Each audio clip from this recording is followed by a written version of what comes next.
I'm sure by now we all know what Fortnite is. I had known about it for the longest time, but I never actually played it until my friends basically forced me to download it and play with them. They wanted to play in squads, which is what it's called when you play in groups of 4. My 4 friends were Evan, Xavier, and Braxton. Evan was hands down the best player and basically the initiator of this group match. Xavier was the second best, then there was Braxton. Braxton only spoke on his headset when he was in trouble or needed help. Evan, Xavier, and I, on the other hand, just goofed around and talked the whole time. The 2 of them did their best to explain how to play to me over the headset. Anyway, none of this really matters. I'll skip ahead to the important part. Evan stopped talking, and there was a good 10 seconds of silence.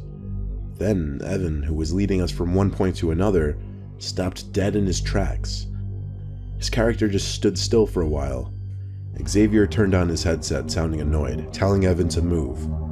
His character still just stood in place, and Evan said nothing, but according to the screen, Evan's mic was making noise.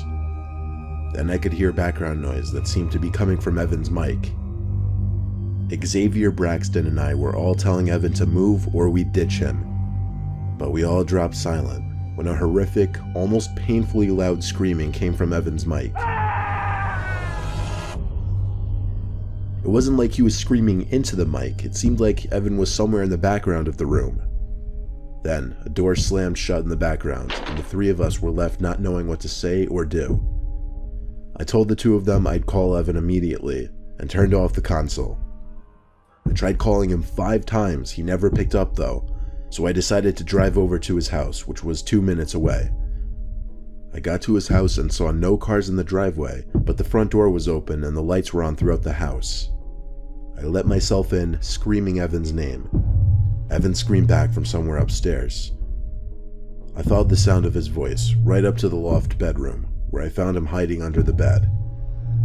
He told me to hide. I told him to get out from under the bed and tell me what happened. He said there was someone in his bedroom. He would speak in very limited sentences for the longest time, until he calmed down and would finally explain in detail. As Evan was playing Fortnite with us, he felt a tap under his bed. He pulled the cloth material that covered the sides of the bed up and looked under the bed, and saw a grown man hiding underneath. That's when he threw his headset on the bed and screamed as he backed into the corner.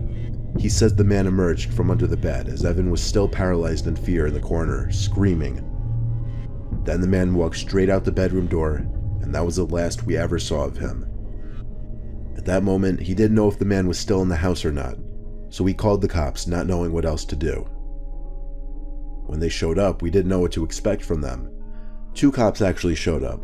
The male officer went inside of the house and looked around, while the female officer stayed with us outside with a small pocket notebook in her hand, writing down what Evan described to her.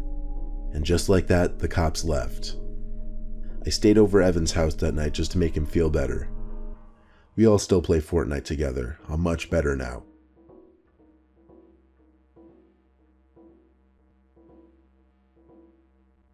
I've never been a huge Fortnite person, but all my friends have been for a while. I always feel like I'm being left out when they're saying to jump on Fortnite and such. Yeah, I've played the game a few times and I get the gist of the gameplay and whatnot. I'm just not good at the game. So one Monday night, I hopped on the game and played alone just to practice. I did that over and over and over, until I started actually getting pretty decent at the game. Then I started to play the game with other players, not my friends, just random people online. I played a game of duos, meaning with one other person on my team.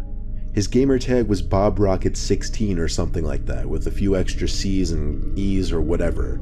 I didn't write it down. We lost the game, think we ranked like number 20. After the game was over, I got a personal message from the guy, saying he thought I was really good and that we should play again. It was weird because really I didn't play too well at all that game.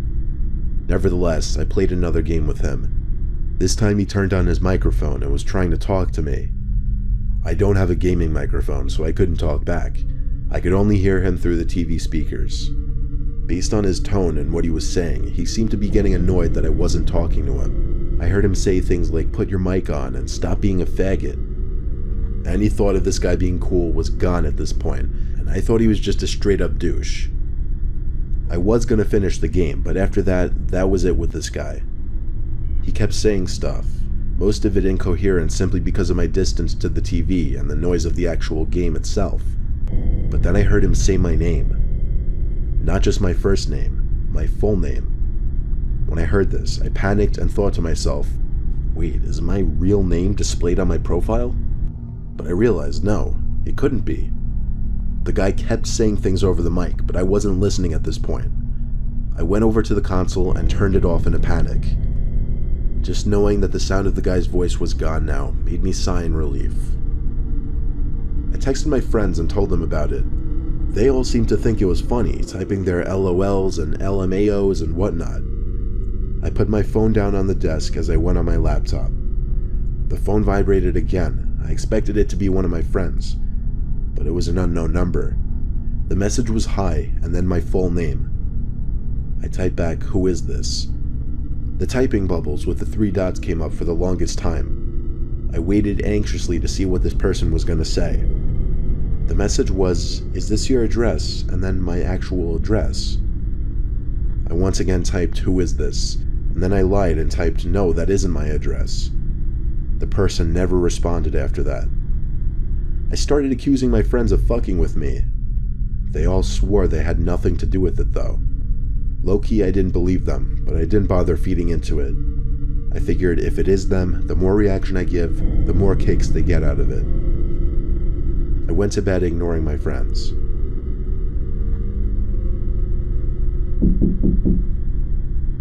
I woke up to something. I was almost positive I heard a noise. You know how sometimes a sound will wake you up, but you don't know what the sound was because you weren't awake yet to hear it? Well, that was me at this moment. I sat up looking around my room as anyone naturally would. My whole body jerked in startlement as there was a set of knocks on my window. Instead of looking to see who was out there like a man, I ran like a coward out of my room and to the nearest bathroom where I locked myself in. There were no windows in that bathroom, so I felt safe. I actually fell asleep in that bathroom, and when I woke up, I texted my friends again, telling them all to go fuck themselves. They all got a kick out of it, but when I saw them in person, they seemed pretty genuine when they told me they had nothing to do with it. To this day, I really don't know if my friends were pranking me, or if that guy who I was playing Fortnite with actually somehow got my information and came to my house.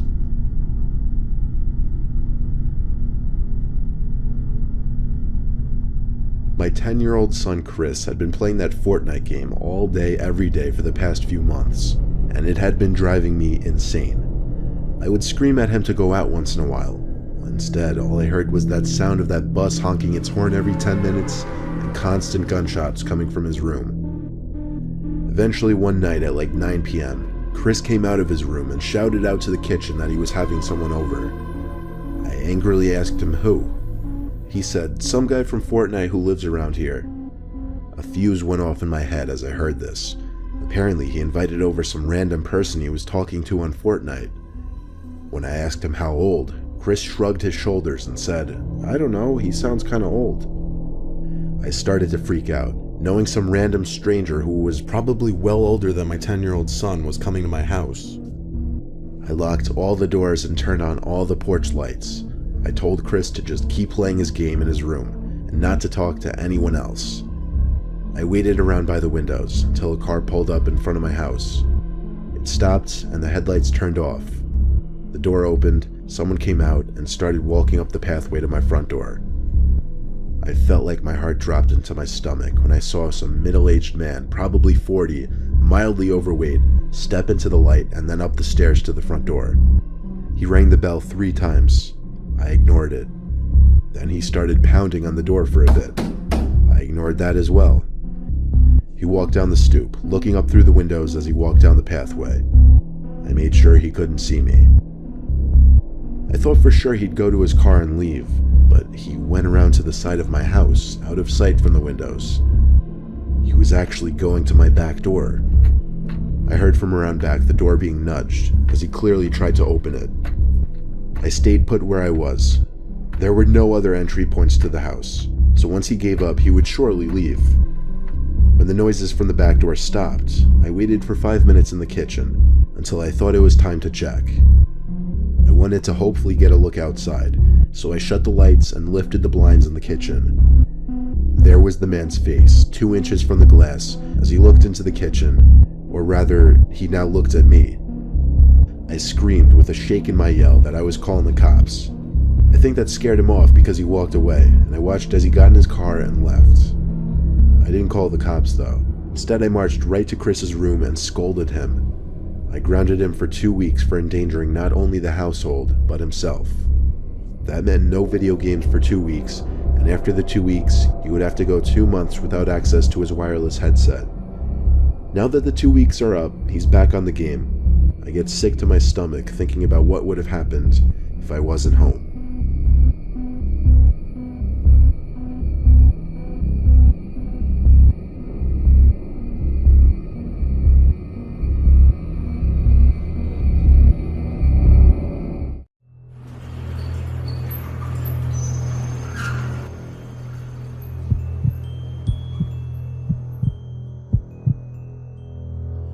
I was assigned as a security guard with the midnight shift at a very large Omaha warehouse when I was a young man. This building was mainly used for storage and it was huge. We as security personnel were tasked with hitting several stations inside this building on the night shift, and this required that we did a lot of walking. There would always be 2 personnel assigned to the warehouse at night, one patrolling the outside perimeter in a car, and one inside the warehouse on foot. Being outside, sitting in the comfort of a car was obviously the more desirable of the two. I was working a Wednesday night. I was about half an hour into my shift. I would start the shifts walking around for about an hour, just surveilling the place before sitting down in one of the security offices. This room had some low-budget, ancient camera system that at the time was impressive technology, but it only had 2 screens because there were only 2 cameras in the entire warehouse, one in the northeast corner and one in the southwest corner. That's why we couldn't just sit on our butts in the security office our entire shifts and had to actually patrol the place. This was a shared warehouse for some tech companies, and a lot of expensive equipment was held here, hence why 2 security guards would have to be there every single night. The warehouse layout was similar to that of a regular grocery store. There were like 10 to 15 aisles, and one intersecting aisle that cuts between the other 10 to 15 in the middle. I was still making my initial rounds around the place, when I saw all the way down at the end of the aisle I was in, something at the end section. It was like this white thing that kind of resembled the shape of a head, and it was poking out from behind the end section. Mind you, it was so far away that all I could make from it was this white-looking object. I elevated my slow stroll to a moderately quick speed walk, and halfway through the aisle, the white thing disappeared behind the tower of boxes. This confirmed my fear that it was a person, and that I wasn't alone in there. I now ran to the end of the aisle, hoping to see the other night guard walking around or something. As I stood in the southwest corner of this giant warehouse, I looked up at the camera in the corner, and I was pointing in the direction of the thing I just saw. I looked in that direction, and there it was again, at maybe the 7th aisle, that white thing I saw earlier. Well, now it was a lot closer, and I could make it out to be someone's face, as I feared. But it wasn't the other security guard. It was this extremely pale, ghoulish-looking face. They once again slowly hid their face behind the tower of boxes.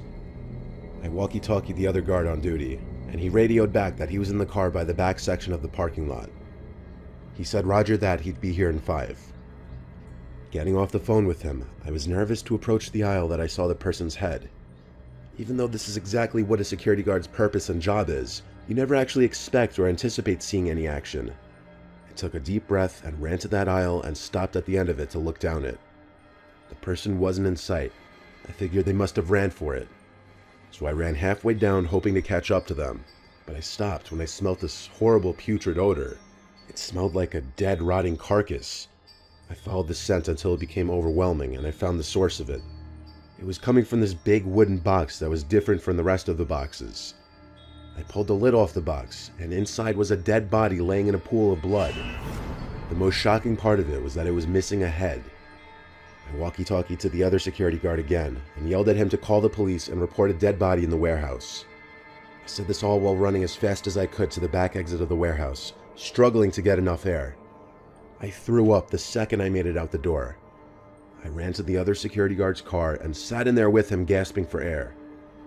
He was still on the phone with the police, so I took the phone and told them whatever the other security guy didn't. Given the nature of the situation, they sent like 5 or 6 cop cars and basically had the entire place surrounded. The body was loaded into an ambulance, and for a good chunk of the night, police were in the warehouse doing forensic work. Perhaps the weirdest part of all of this was that when trying to go back to the video footage captured from the night before, the footage cut out for about 3 hours in the middle of the night. There was no explanation for this happening. I've thought about this night for almost my entire life, basically. I don't believe in ghosts or anything, but I don't really have an explanation for this. I've thought about some far-fetched possibilities, though, like that whoever the murderer was in the warehouse that night and was holding up the severed head of that body, hence why it looks so pale and ghoulish. In fact, it gave me chills just now thinking about it again.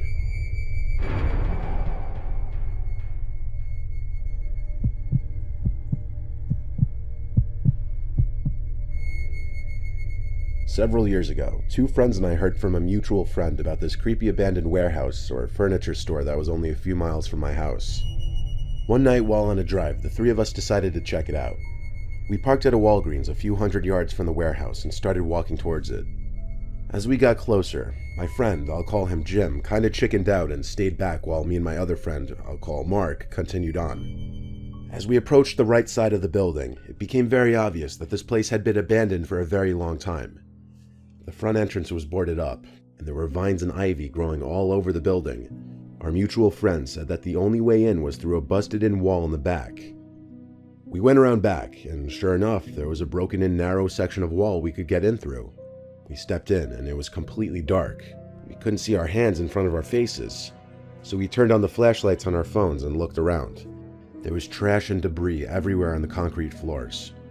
We were in what appeared to be the main room of the old store, and it was huge. An entire football field could probably fit in this room. We could even hear an echo when we talked. We started looking along the walls, which were covered in graffiti. The graffiti was littered with what must have been gang symbols as well as profanity, as you would expect. What was really unsettling, though, was that as we moved further along the back wall, the graffiti was getting more and more disturbing. One of them read, "Kill yourself tonight." Then the graffiti was getting satanic. There were tons of inverted crosses, pentagrams, 666s, and violent scenes depicted. While this stuff was creepy enough, it wasn't the worst of what we saw. Towards the end of the building, there were some steps leading to smaller rooms. As we shone our lights on the steps, we saw a large, dry pool of what was probably blood all over the steps. This deterred us from exploring the smaller rooms beyond, so we headed to the left side of the room. As we were walking, our lights caught something hanging from the ceiling. We got closer and saw what it was. It was a noose, still hanging from one of the rafters. It became very obvious that the people that come to this place use it for very evil purposes.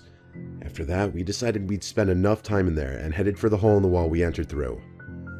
We got outside and saw that there was another, smaller building/warehouse behind the main one.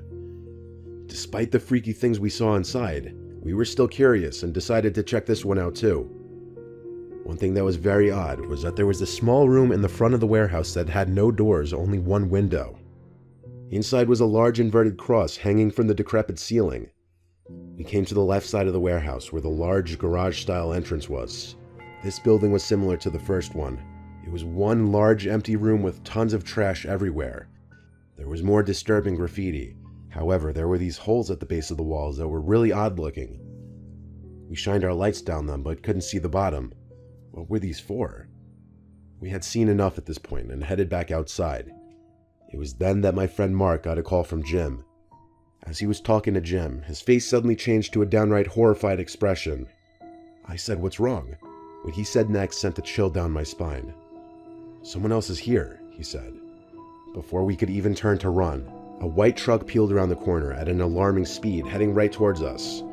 We started booking it towards my car, and as we got around the other back corner of the building, we saw another black truck parked alongside. But we kept running as fast as we could, and thankfully the 3 of us made it back to my car. We got in and peeled out of there. I don't know what those guys in the trucks were there for, or why they chased after us, but based on what we saw in those buildings, it wasn't anything good. Thankfully, we never found out, and we never returned to that place.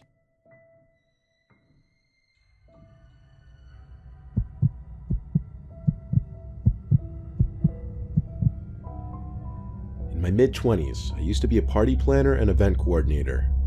I was basically in charge of throwing dope parties for this record label group. I'd have to rent out venues for a night or weekends, which would allow us to host our events in these places.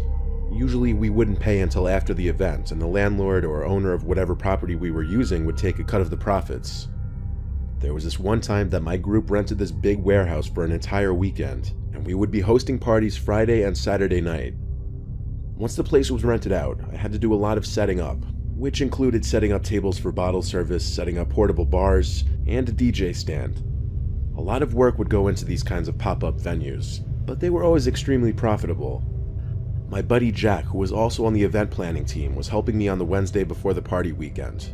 He drove a truck full of equipment to the empty parking lot that the warehouse sat in. I was having trouble figuring out how to get the power to a certain part of the warehouse activated. I looked for any kind of electrical panel or circuit breaker box, but I was having trouble finding one. I gave the building owner I dealt with a call, and he picked up almost right away. His name's Carter. He told me exactly where to go for the electrical panel that would turn on the specific lights I was looking for. He directed me to a door that had an exit sign on top of it, but it wasn't on.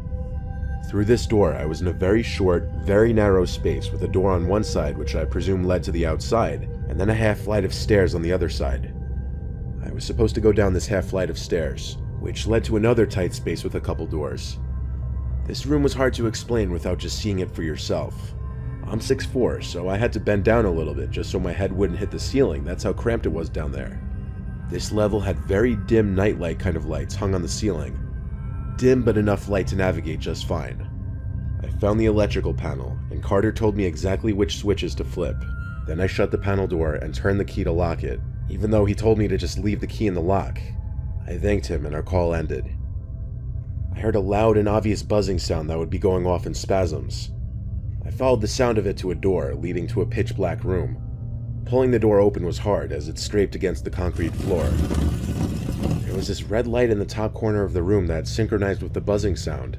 When the buzzing stopped, the light would also turn off. I was trying to figure out what it was, but it didn't make sense. I stepped deeper into the room and noticed whenever I moved, the light would turn on and the buzzing would sound. When I stood still, it stopped. I don't know why, but I was creeped out, so I went back to the doorway of the room. I took one more look inside, and the red light turned on again, lighting up the room with this eerie red glow. I decided to call Carter and tell him about the potential problem with the light and the buzzing. He told me calmly that the light was a motion sensor, and the buzzing was because that one in the basement was busted. I asked what he meant by motion sensor, and he explained that there's at least one in every room in the building, as it's part of the security system. I looked back into the room, and the light was still on. I asked what could be setting it off in there, and he said he had no idea. And that's when I spotted it. There was someone, I couldn't tell if it was a man or a woman because of the long, disheveled hair, sitting in one corner of this room, half hidden behind a pile of old boxes. Their eyes were the most noticeable feature because of how goddamn wide they were open. The mouth was like a half smile, and they were moving their arm in a manner that was as if to tell me to come here. I know it took me a few seconds to describe this person just now, but I was literally screaming at the sight of them in under a second. I slammed that door shut and ran back up the stairs and out that exit door. I told Carter we were leaving and not using the warehouse anymore.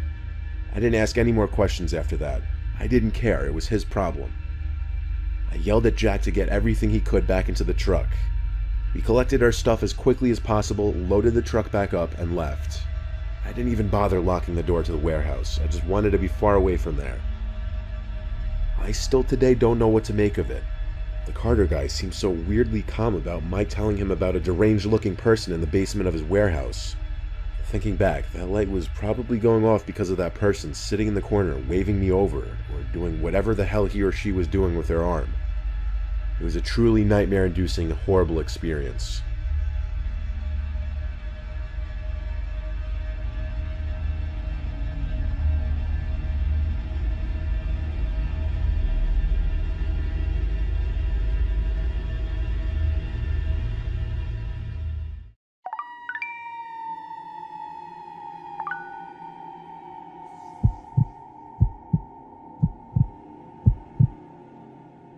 I'm very anti-dating apps, but I guess I'm biased because of the nightmarish experience I had with Tinder. I've only met up with 3 people ever off Tinder. The first 2 experiences were nothing special. I wasn't excited about either of the girls, and there were no second dates. But compared to the third meetup, oh boy, in comparison, the first two went phenomenally.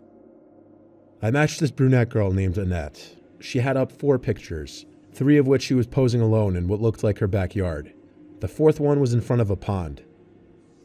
At the time, I didn't see it as a red flag that she was alone in all of her pictures. Honestly, why would I? But she was decently attractive, at least in my standards. So I talked to her, and it got to the point where she asked what I was doing that night. And when I said nothing, she asked if she could come over and hang out. Considering my bedroom in my parents' house is in the basement with a separate entrance, it would work out rather nicely. We set a time for her to come over. When the time came, she texted me literally right on the dot that she was outside. Punctual, to say the least. I let her in the side basement door entrance, and we walked downstairs. I tried to make the greeting not awkward, but right off the bat, first impression, she seemed weird. Her responses were short, her laugh was weird. When we sat down on my bed and I asked her how long the drive was, she laughed. Like, she didn't even answer my question. She just laughed like I told a joke. And as she laughed, she looked right at me, her eyes still open wide. It was uncomfortable, and I already knew I wasn't going to vibe with this girl. I wanted her out ASAP. I turned the TV on in the background for filler, and I pretended to be laughing at the TV because of the constant awkward silences, and she never once batted an eye to look at the TV. She just watched me the whole time. I was able to wrap it up quickly by pretending I got a text about going into work early the next day, and I implied I needed to go to sleep. She seemed like she didn't want to leave. It was extremely awkward. But I managed to get her to follow me out the basement door. When she was finally gone, I had to ask myself, what did I just put myself through? Not even 5 minutes after she left, she texted me, "Are you sure you have to go to bed? I was having fun." I read the text and sighed. I threw my phone on the bed to charge while I went to get food upstairs. When I got back, I had 3 more texts from her, 2 being question marks, the last one being hello with more question marks. This girl was clearly nuts, so I blocked her. Done and done. I went to bed an hour later. I woke in the middle of the night, like I often do. I'm a light sleeper, it's really annoying. Waking up randomly isn't weird for me.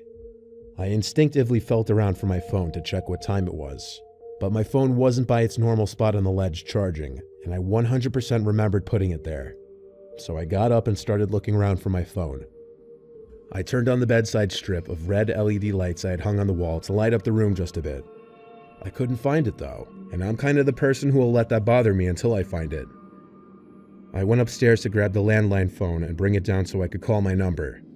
When I dialed my number, I heard it ringing from inside the boiler/laundry room, which was connected to my room. I entered the boiler room, and there was my phone left on the washer machine, causing the entire machine to vibrate as it rang. I knew this was bizarre because I didn't do laundry that night. I didn't even remember going in there. I picked up my phone to see a bunch of new messages from some random number. I opened the texts to see 2 pictures of me sleeping. Above the pictures were 2 texts saying, "Nice, good job blocking me." The second one saying, "Lock your door next time." And I realized what an idiot I was, that I was so anxious to get her out of my room that I didn't even lock the door when she left. Then I can't say for certain, but I felt like I wasn't alone in the room. Like I just felt another presence, and I had a feeling that she may have been hiding behind the cylinder boiler in the darkest corner of the room. But I didn't go look. I went upstairs to get my parents and call the police. Given that the girl was dumb enough, or crazy enough, to leave a digital footprint, tracking her and getting charges pressed on her was easy. Her name wasn't even Annette. Her real name was Sylvana. Her charges were a breaking and entering charge and a stalking and harassment charge. I of course got a restraining order, and I've never heard from that girl again.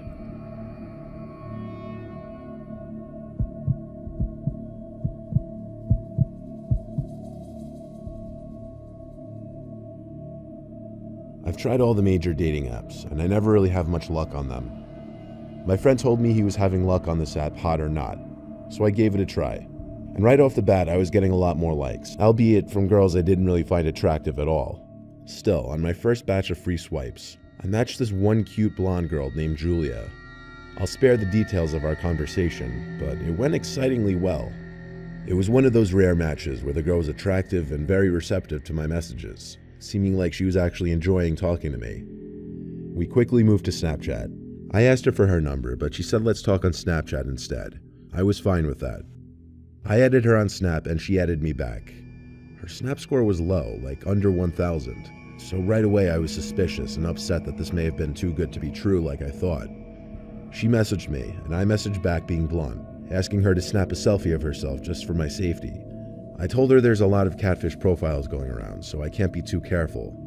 She opened the message right away, but didn't reply for a minute. I thought for sure the account was going to block me any second. But instead, to my surprise, I got a notification that I got a snap from Julia. I opened the snap, and it was the same blonde-haired girl from the pictures. Still, I wasn't convinced, so I asked her to give me a thumbs up or a peace sign. She opened the chat. I was waiting to see if she'd block me this time. She didn't respond for a couple minutes, until finally, she sent another snap. I opened it, and it was half her face smiling, holding up a peace sign. That was enough for me. I snapped her back, and then we messaged for a little while.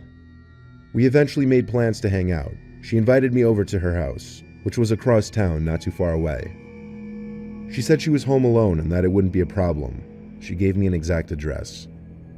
I noticed she had her Snap map on, so I did a little check to make sure her address matched her Snap location, and it seemed to check out. I told her I'd be over in a few. I changed into decent clothes, sprayed on some cologne, combed my hair, and got in my car to head over. I remember thinking I may have overdid it with the cologne. She snapped me while I was driving, asking if I was on the way. I told her yes. She read it immediately but didn't respond. I got to the house. It had the number 22 written clear as day next to the door. I messaged her that I'm here. She didn't open the snap though, so I decided to just go ring the bell. There were no cars in the driveway, and the grass seemed like it hadn't been cut in a few weeks. I rang the bell, but she didn't answer, so I started knocking really loud. When she still didn't answer, I went back to Snap and tried calling her using that. It just kept ringing though, she didn't answer. Was I just pranked? I suddenly heard a woman's voice yelling something at me across the street.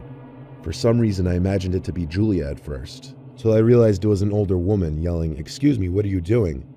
I began walking back to the street and called back, "I'm meeting someone." She said back to me at a lower volume now that we were closer that I have the wrong house, nobody lives there. I asked the address of the house, and the address she told me matched the address this Julia girl gave me. I thanked her and got in my car. I went to try to message Julia one more time, but she blocked me. I felt like I was played for a fool. They unmatched me on Hot or Not too. Luckily, I took screenshots of the profile before that, because I sent some to one of my friends before driving to the house. When I got home, I sent screenshots to my friend group chat with like 8 other people, asking if anyone knew her. One guy, my friend Darren, said that's Lisa, a girl who overdosed on heroin 2 years back. When he said that, another friend in the group chat confirmed he was right. I got goosebumps because the snaps I got were from a girl who matched that Lisa girl completely. I told my friends, and they thought either I was crazy or the situation was crazy. I'm without a doubt certain the girl in those snaps was Lisa. How this happened, I have no earthly idea. Better question, why was I led to that house?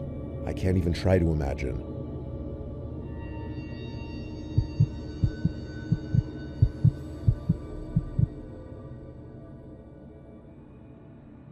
In high school, I was in a big graduating class, so for that reason, I didn't get to know a lot of my classmates on a personal level. Using dating apps in college, though, I was able to match and kind of connect with a lot of the girls I'd never really spoken to back in high school. I was using my app of choice when I matched this girl, Maria. She was in my grade in high school. I followed her on Instagram and Snap already, but I never really got to know her in high school. I sent her the first message and asked her how she'd been. I talked to her about high school a lot, and how it was funny that we never really spoke or had any classes together. She said we should hang out that night. I asked if she'd want to meet somewhere for drinks or food, but she said she's down to just come hang at my place if that's cool. Honestly, I like that idea even better. I told her sure. She asked if my parents were home. I told her no, only my sister. Then I gave her my address. She said she'd let me know when she's on her way. Then it was just a waiting game. I waited and waited for the notification saying Maria sent you a new message. In fact, it was going on past an hour. I sent a follow-up message on Tinder, but she didn't reply. A few minutes later, I checked her Instagram page and saw she posted a story a few minutes ago. It was a meme. Was she ignoring me now? I checked her Snap story, which was posted within half an hour. and she was apparently with her friend, another girl from our high school. I didn't understand. Was she coming or not? I commented on her story. Are you still coming later? She opened it a few minutes later and replied saying, what are you talking about? I repeated the question, then added a reference to the conversation on the app. She replied, I don't have that app. Send me the profile. So I did, and she told me right away it was a catfish and to report it. I did so, and I think Tinder automatically unmatched the profile after that. But I wasn't concerned about someone using this girl's pictures. I was concerned someone had my address and knew my parents weren't home. I made sure every door was locked. I truly was expecting something to happen that night, but it was getting pretty late, and I was starting to feel a little more relaxed. When my guard was down, that's when it happened. A horrific scream from my little sister's room. I jumped off the couch to go run to her room. She opened the door just as I made it to the room, and we met at the doorway. She had this horrified look on her face, like she just saw a demon. She screamed that there's someone outside her window. I couldn't believe it. She ran upstairs while I went to her window to confirm it. There was no one out there now, but I knew it wasn't a coincidence. I tried to call my parents, but I couldn't get a hold of either of them. My sister slept in my room with me that night because she was scared. I only went to bed after waiting downstairs for an hour, listening for anything possible. When I was finally in bed, that was when I heard a noise. My sister heard it too, because we both sat up at the exact same time. Our parents weren't supposed to be back that night. I went to lock the bedroom door and then got 911 on the phone. I whispered into the phone that I was certain we were currently the victims of a break-in. I told my sister to be quiet when she started making crying noises. Footsteps approached the door, then someone tried twisting the doorknob. Then they started banging on the door, and in a deep, angry-sounding voice, a man said, I know you're in there, I can smell you. The 911 operator heard it, and she told me to hide in the closet with my sister. I waved my sister over to the closet, and she came. We sat in there quietly the best we could, but he kept banging and banging on the door, and my sister cracked. She cried out, the police are coming, leave us alone. The banging stopped, and we heard the man laugh. Then there was silence. Next thing we knew, the police were outside, and the operator told me to quickly get to the front door if the coast was clear to let the police in. The police then did a thorough investigation of the house, which was clear. The entry and exit point was my parents' bedroom window, which he climbed through off the backyard awning. My little sister screaming about the police must have scared him off. The police recommended we sleep somewhere else, so we went to my friend Joe's house. Ever since then, I always verify whoever I'm talking to from online is actually who they say they are.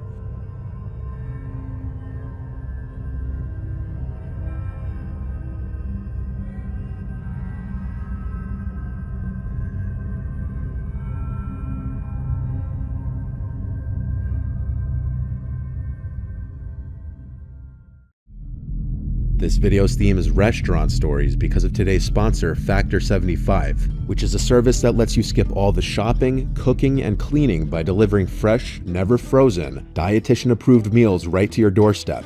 Factor's meals are ready in just 2 minutes, so all you have to do is heat and enjoy, then get back to your daily routine. And if you're looking for calorie-conscious options during the busy fall season, you can try delicious, dietitian-approved Calorie Smart meals with around or less than 550 calories per serving. Factor also offers Gourmet Plus meals as part of your weekly options, which is perfect if you're craving something a little more special with your meal plan. With Gourmet Plus meals, you'll get a side of premium produce like broccoli and broccolini to go along with your choice of protein. And keep an eye out for Surf and Turf meal options coming soon. I personally love to cook, but sometimes finding the time to cook and food shop is a luxury. So for me, Factor has made life easier and gives me more time to do other things and stick to my goals. If you're interested, head to factor75.com or click the link in the description and use code NIGHTMARE50 to get 50% off your first Factor box.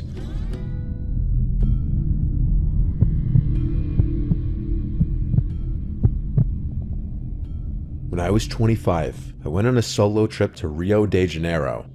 My favorite DJ would be there that weekend, and I always wanted to go anyway. I've traveled solo many times in my life and never had any issues. Airbnbs aren't expensive a little outside of the city, and the one I was staying at was very nice and comfortable. It was its own little one-floor house, but the whole inside was very modern and clean. The Friday that I landed, I unpacked at the Airbnb, grabbed dinner, and went to the rooftop venue where the DJ would be performing. The first day and night all went well, and I met some really cool people at the rooftop: James, Ethan, and Jess. Ethan and Jess were dating. James, I guess, was third wheeling on the trip. The next day, I met up with them as they were also on a trip here. We got brunch together, then we checked out some of the sights together, like the Christ Redeemer and Sugarloaf Mountain, and then we hit the beaches. Unfortunately, they had tickets that they had already bought to another show that night, which I couldn't go to, so I was back to my solo ventures, which was fine. I still found things to do. Eventually, when I was hungry, I walked back in the direction of the Airbnb towards the outside of the city. On the way back, I stopped at a restaurant I found. I can speak a little Portuguese, but I'm by no means fluent. So I tried to keep to places where people seemed to speak English while I was alone. The menu on the window had some English writing, so I went inside. This restaurant was kind of small and dark. A lot of the restaurants in the area were expensive, but this one seemed affordable, so I stayed. The dining space was very long and narrow. It wasn't really busy. There were a few people sat further down at a couple tables. Then there was a man seated at a table basically next to mine. He was about 50. I wondered if he was another tourist. He and I were the only two people seated alone in here. The server came over and initially spoke in Portuguese, and I asked in Portuguese if he speaks English, and he said yes. From there on, I ordered in English. I noticed the man at the other table, looking over, watching as I ordered. It was kind of weird. When the server walked away after taking my order, the man said in English with a Portuguese accent that my Portuguese sounded good. I said thank you, and he started talking to me in Portuguese, as if giving me a lesson. I think he thought he was coming off as charming, but it was annoying and creepy. I kept looking down at my phone to act distracted, but he'd keep talking to me, both in English and in Portuguese. I'd humor him to be nice and not create awkwardness, and I tried my best to converse with him in Portuguese, as he'd correct my mistakes while trying to speak. The conversation was basically where I'm from, why I'm here, what I did today, and where I'm staying. I kinda just made up that I'm staying with a friend. What really creeped me out was when he told me how sexy I am when I talk in Portuguese. I was hoping he was leaving soon, but a part of me died inside when I saw the waiter bring him his food. Luckily, my food didn't take long. I got some pork stew dish. The man asked how it was. I told him fine. He stopped talking as much now that he was eating, thank God. I ate quickly. When I was done, I hurriedly asked for the check just because I didn't want to converse with this man anymore. The man also asked for the check right after I did, which I found so annoying and strange. He wasn't even done eating. Once I paid, I got up and walked out. The man said something in Portuguese, but all I said was bye and kept walking. It was dark out now, and the streets were a little less lively. I was walking for a while when I came to an intersection. While waiting to cross, I noticed the man from the restaurant across the street. He was definitely looking at me, but looked away the opposite direction when I noticed him. Maybe he had to walk the same way. It wasn't that unlikely. I continued to walk back, and as I was getting closer, I kept turning back just to see if he was still in sight. He wasn't. I arrived to the Airbnb. I got to the front door and looked around one more time, and I noticed way down the block, that man standing on the corner by the intersection. He was staring in this direction. I felt my heart drop. He was following me. I let myself inside the house and locked the door. Then I closed all the blinds. Now he knew where I was staying. I panicked and called my dad and told him. He told me to just be alert and make sure everything is locked, and to maybe keep a knife by me. It was a Saturday night, and my flight wasn't until late the next day, so I did want to go out. Eventually, I called an Uber to a bar in the downtown area, and I went to a venue having a house music night. I was there for maybe a couple hours before calling an Uber back to the Airbnb. When I got back, I let myself into the house kind of drunk. I sat down on the couch just to relax for a bit, but I noticed something. I heard the sound of the outside, and then I saw the blinds to one of the windows blowing from the breeze. The window in the kitchen was open. I had all the windows shut because the air conditioning was running. I immediately knew to get up and leave the house quickly. I called the emergency number and did my best to articulate to the operator in Portuguese that there was a home break-in. The police showed up in a matter of minutes, and I came out from behind the bush I was hiding in across the street when they did. One of the police officers did speak a little bit of English, so I was able to tell him that the window was opened and I was being followed earlier. The police entered the house and yelled things I didn't understand. The moment I saw them walking outside with a man from the restaurant in handcuffs was the most shocking moment of my life. The mix of emotions I felt, disbelief yet relief, but also horrified. If I hadn't called the cops, if I had gone into the bedroom where he was probably hiding, I didn't even want to think about it. He was taken away, and I never had to see his ugly, creepy face again. I'm glad he was stupid enough to not close the window behind him. I should have listened to my dad and locked all the windows as well. I just never imagined he would actually climb through one, though. I left the next day, and haven't returned to Brazil since.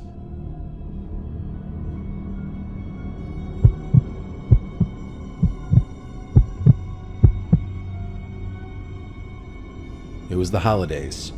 Most of my friends were away, so I had decided to look for a part-time job to earn a bit of money. After waiting around for about a week, I finally got a call from a nearby restaurant asking me to come in for a trial. I had a fair bit of waitering experience, so I wasn't too surprised when the owner offered me the position. The place had a really creepy atmosphere to it. It was small, dimly lit, and every so often, a terrible smell would circulate through the air. It wasn't somewhere I would have usually gone for, but I needed the money and kept reminding myself that I'd only be here until college started back up.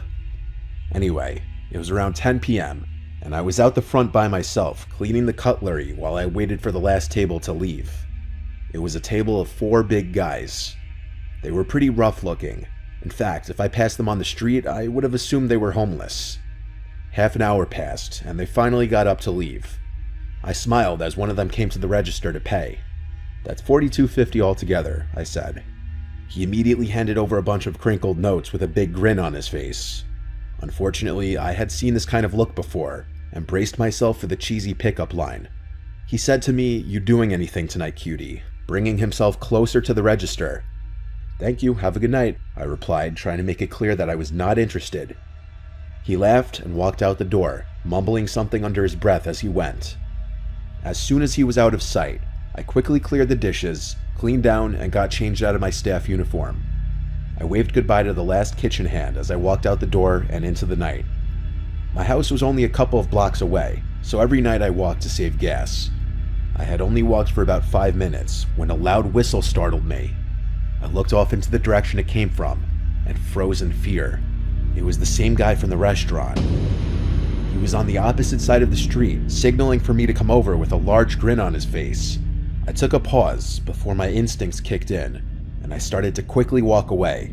My house was still about 10 minutes away, and I could feel him getting closer with every step.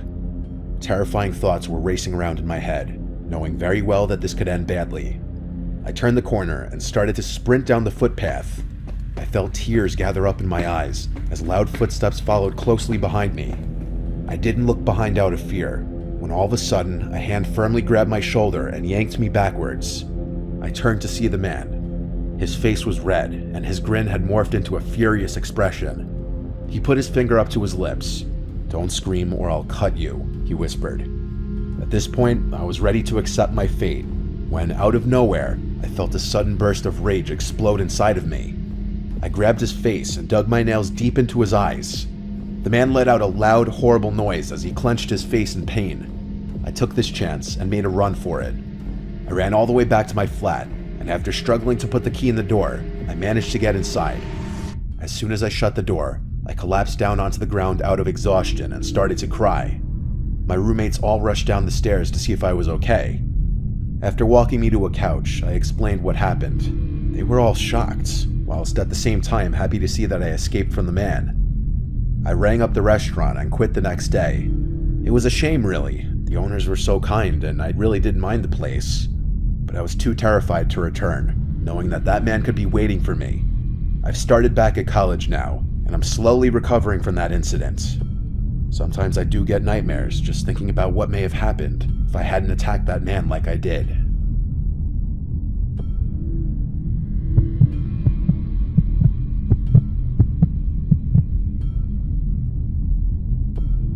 I was 19 and strapped for cash, so I temporarily took a second job working as a waitress at a diner. It was open till 3 a.m. on weeknights and 24 hours on the weekends. On the weekends, it was always a bunch of drunk kids at night that would come after they left the bars. During the week, most people that came late night were people working overnight shifts or just getting off from work. I would do the overnight shifts twice a week. Anything more than that, I probably would have passed out from a lack of sleep. I'd be the only server past 10 o'clock on the weekdays because there wasn't an abundance of customers, especially at the later hours of the night. One night, a larger man came in alone, around like 1 a.m. There was only one other customer in the restaurant at the time, I believe. I seated him. He started talking to me in a flirtatious way right away. It was always the older, unattractive ones that would be the most flirty. I had to deal with it with a smile though, as I basically was working on tips. He ordered a burger and a milkshake. Then he told me his name, Trevor.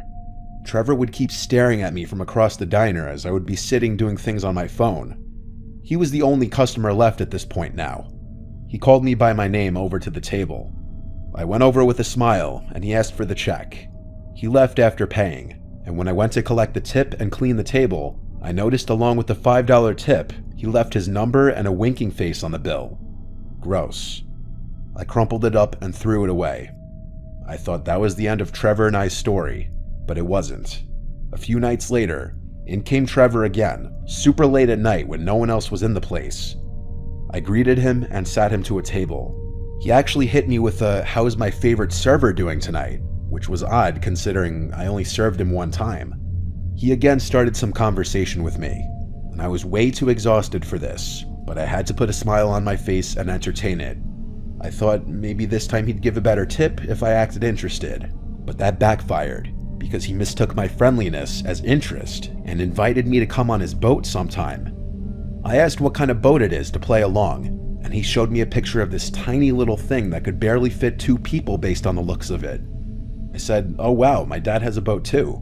I should have said boyfriend looking back now, but I was trying to get a good tip out of him. He asked for my number, and I told him I'm not allowed to give customers my number. I could get fired.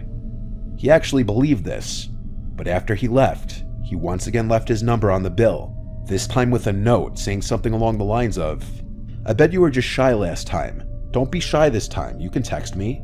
It'll be our little secret," followed by another winking face. He again only tipped $5.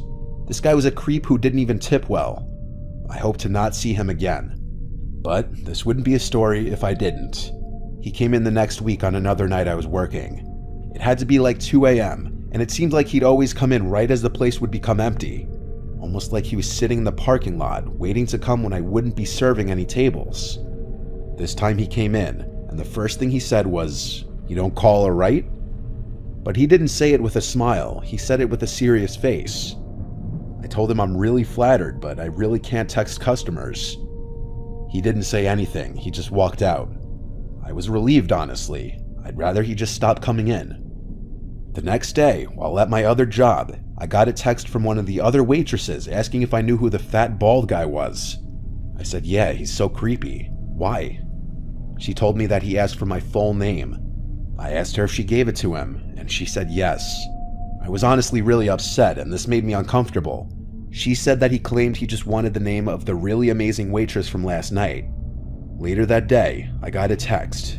It was from Trevor.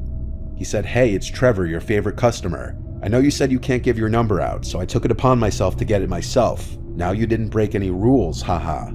I was at a loss for words. I blocked the number and hoped that would be the end of it. But later that week, after I got off from work, I found an envelope tucked under my windshield wiper. I grabbed it and got in my car. Its contents were disturbing. It was a bunch of pictures of me in the diner, taken from the parking lot. The pictures got more disturbing though, when they started being of my apartment and of me standing on my front deck or unlocking the front door. Most disturbing of all was a picture taken through the front window at night. I drove straight to the police precinct with the photos to report this. These pictures, accompanied with the text I received from him, was damning enough. I stayed at my parents' house that night, and the next day, a detective called that Trevor guy and told him if he continued to contact me, it would be considered harassment and he would be arrested. I still quit the job at the restaurant just to be safe. My lease was up the next month, and so I moved to a new apartment. I didn't want to have any chance of that man finding me again. He was the first and only true stalker I've ever dealt with in my life.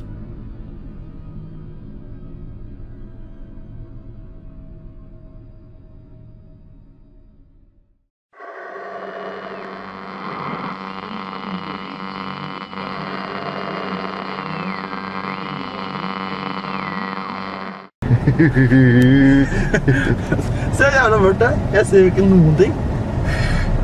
Hva er ikke superlysen? Nei, det var ikke det.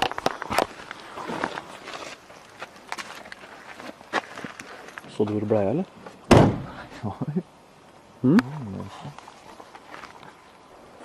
Det kan det.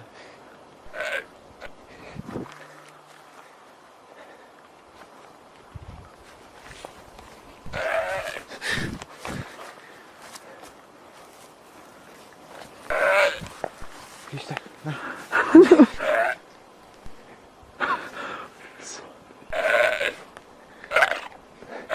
Det er faen meg overalt.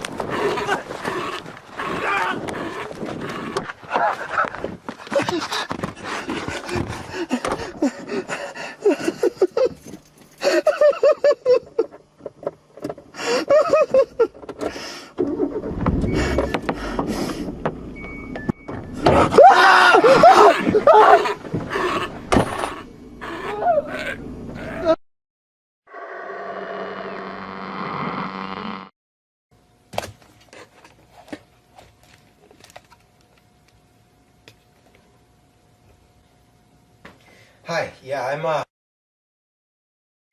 there's this guy just like standing outside my window. And he's just like looking up at the window. He's been there for about 30 minutes now. And I have male, maybe about, I don't know, maybe about 30, I guess. I can't tell. Yeah. It's in alley.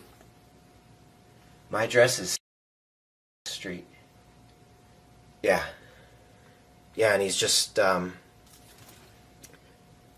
he's been there for like 30 minutes and I don't know what to do. Yeah, so if you head down alley, right off of, you should be able to run right into him. I mean, he's basically right in the middle of the road. Yeah. Okay.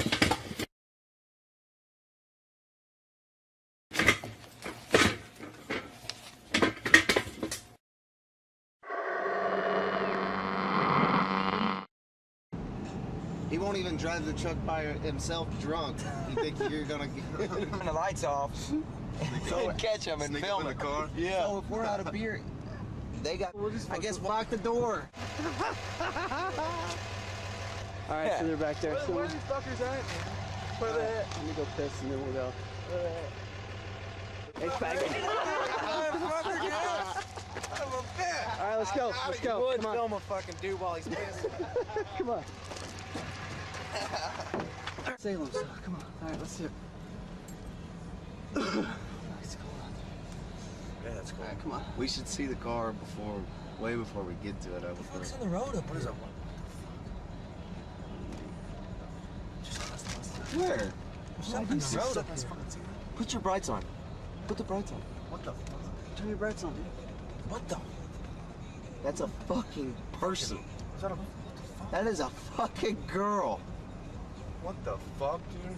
It's wow. Dude, who is that? Is It's that 31 degrees outside. dude? Is that Kelsey? No. All right, pull up. That is Go, a go, go. fucking girl. Dude. Toot your horn. See if she's... What is this bitch doing? This is a nutty bitch. Dude, get Stop, fuck, stop. go Let's check see it what out. the Dude, Get her. fuck, dude. Get her in the car, dude. Look at her. Come She's on. hot. Go Get her check in it the out. car. Go see what's up. Fuck. What the fuck?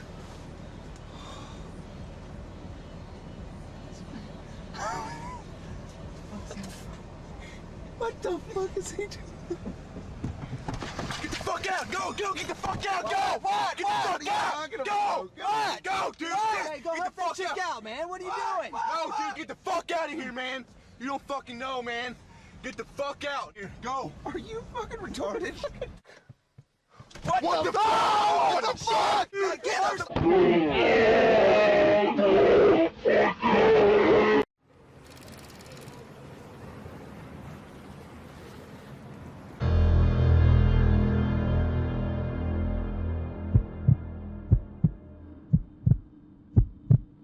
This story is from when I was a senior in high school. Back then, I was a rebellious teenager, but only when it came to my family. I was not a bad kid by any means, just a punk when it came to my family. I had a loving family, but I was that kid who was too cool to spend time with them. They always expected me to entertain my little brother Jake, who was only 10 years old at the time of the story. I was 8 years older than him. With that age difference, we may as well have been different species. Whenever we would take trips, my family would usually stay somewhere on or near the ocean. We only lived about 5 hours from the coast, so it was an easy trip.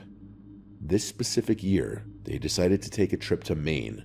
Don't get me wrong, it was beautiful, and as an adult, I would love to go back. But as an 18-year-old, I thought that this was the worst trip we could ever take. Before I continue the story, let me just acknowledge that I know how much of a piece of garbage I was back then. Even as I write this, I can't believe how much of a little punk I was. We got to the house, and it was incredible. It looked like something out of a Stephen King novel, which was fitting because we were in Maine. It was a massive white house with green shutters that was deep within the trees. My dad even made the joke, "This is how most horror movies start, isn't it?" Probably not the best thing to say in front of a 10-year-old, but my brother didn't care. He was just as mesmerized by the house as I was. Inside the house was almost like a maze. The back center of the house was a huge living room that had an awesome view of a forest behind the house. The rest of the house had all these hallways that intersected in places that strangely didn't make sense. It was like a house you would design in The Sims, and not something you'd see in real life. The weirdest part of this place was not the hallways. It was that the house connected to a small adjoining house. The house where the owner of the property we were staying at lived. His name was Hugh. He was, let's say, strange. He was tall and wore this very old, sweat-stained bucket hat. His teeth were very yellow, but it wasn't his physical characteristics that stood out. It was his personality. He was goofy and loud, a bit eccentric even.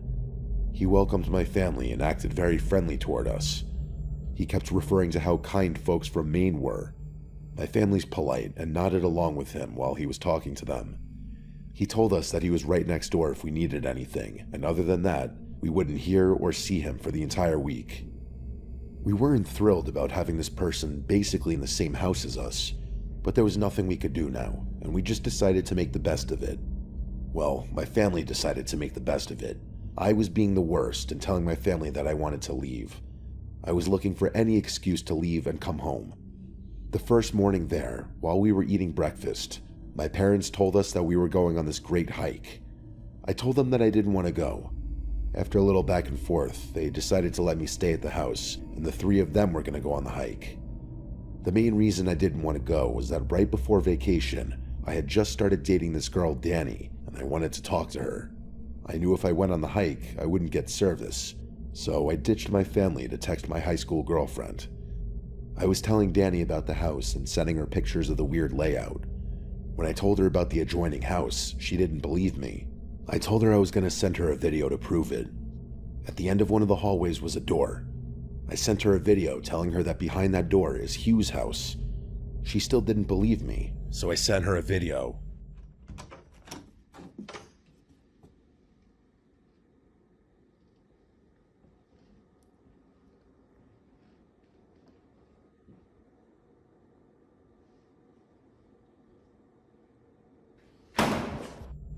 I went to open the door, assuming it would be locked, and it wasn't. The worst part of this was that the door to Hugh's was right next to the door to my bedroom. This guy's unlocked door that was right next to where I would be sleeping. I didn't love that.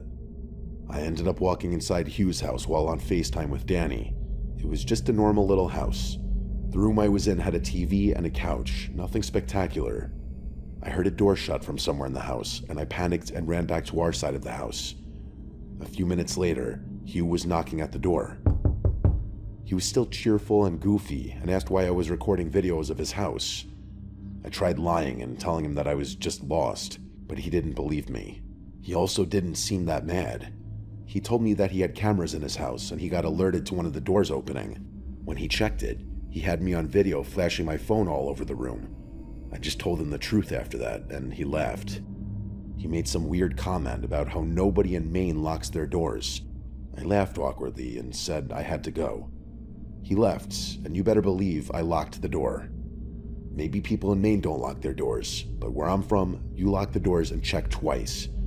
Danny told me that she didn't trust this guy and that I needed to protect myself just in case. I carried a large wooden chair over to the door and basically propped it against the door as a makeshift lock. When my family came back, I told them about the weird interaction with Hugh, but they were more angry with me that I went into his house. They were right, but I still yelled at them anyway.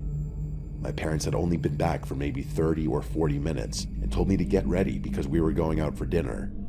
Again, I protested and said I wasn't leaving. My parents were still a little upset about the Hugh thing, so they didn't bother fighting with me.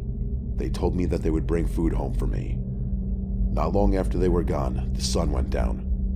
I looked out the windows and it was pitch black, like no light at all. A couple of hours later, I was sitting on the couch texting Danny when I heard a loud crash. I sprang up right away. It sounded like it came from the end of the hall where Hugh's door was locked. I started putting pieces together in my head, and I concluded that the sound very well could have been the sound of the big wooden chair being knocked over. My first thought was that Hugh was trying to get in. I snuck over to the hallway, wanting to catch this creep in the act. It was too dark to see at the end of the hall.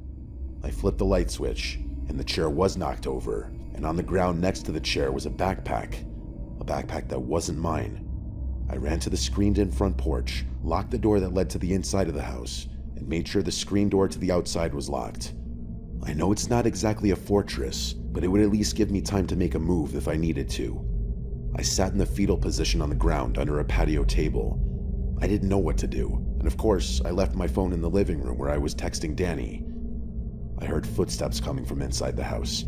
Not erratic movements, just normal walking. I don't know exactly how long had passed, but it was at least several minutes when I saw the headlight of my dad's van pulling in. I got up, ran outside, and told them to stay in the car. My parents were confused because I was speaking incoherently about what happened. That's when Hugh came over, and I just about fell on the ground. He leaned over to my dad and said he needed to talk to him in private. I tried pulling my dad back, but he basically just dismissed me. I could tell by Hugh's body language that something was wrong. He wasn't being gleeful and silly anymore. He looked like he had seen a ghost. My dad shook Hugh's hand, turned to me, and told me to get into the van. He said that we needed to go somewhere quickly. My little brother was confused, and I could tell my dad was freaked out. My dad drove away from the house and to the grocery store parking lot about a mile down the road. Just minutes later, we saw several police cars drive by the parking lot. We all started yelling at my dad to tell us what was going on, and he was honest with us and told us everything. Hugh also heard the loud noise. He got an alert that his camera had been set off. The chair that I was using as a lock must have had enough of an impact on the door when it was knocked over that it registered movement on Hugh's camera. He assumed I was trying to get inside his house again. He thought that maybe I was trying to pull some kind of high school prank. He checked the cameras and didn't see anything. He said he had a gut feeling that something was wrong, so he decided to invade our privacy and check the camera that he had in the hallway of the house we were staying in. It was too dark to see anything until I turned the light on. He still only saw the knocked over chair and the backpack, which he thought could be mine. Just as he was about to turn the camera off, he saw a tall, bald man come out of the bedroom I was staying in. A man he knew wasn't my dad and wasn't me. The man grabbed the backpack and went back into the room. Hugh ran outside immediately to help me and noticed that's right when I had locked the screen door and ducked down. He was smart enough to assume that I probably wouldn't have believed him, and he was right. I wouldn't have. Instead, Hugh hid in the front yard with a clear vantage point of the house, just in case this intruder tried anything. He didn't want to sneak in through the adjoining house and potentially alert the intruder, because he thought that might put me in danger. As soon as my family returned, he told my dad everything, and that's why we ran off. We were only in the parking lot for a few minutes when Hugh called and said that the police chased the man into the woods and they hadn't caught him yet. He told us to remain there and that he would grab all our things and bring them to us. We stayed at a hotel that night and drove home the next morning. If I hadn't acted like a spoiled kid and stayed at the house, All this could have played out much differently. It could have been a lot worse. A few months later, my dad reached out to Hugh and asked him if they ever caught the guy. They never did. Even with all Hugh's cameras around the property, they still didn't know how he got in or even what his intentions were. He could have just been a homeless man looking for shelter. At least that's what I told myself back then so I could sleep at night. Sometimes the scariest things that happen to us aren't always face-to-face interactions. Sometimes it's just people hiding in plain sight.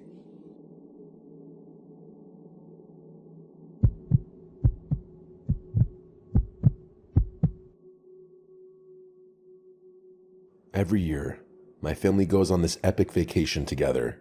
We stay at my aunt and uncle's house that's right on the ocean in West Palm Beach. Their son Will is the same age as me, and we've always been good friends. It's also not just my immediate family. My other aunt and uncle join us and bring their kids as well. Their daughter Teresa is my best friend. We went all through high school together, and because we're the same age, have the same last name, and kind of resemble each other, everybody thought we were twins. We would love these family vacations because we would tell strangers that we were twins.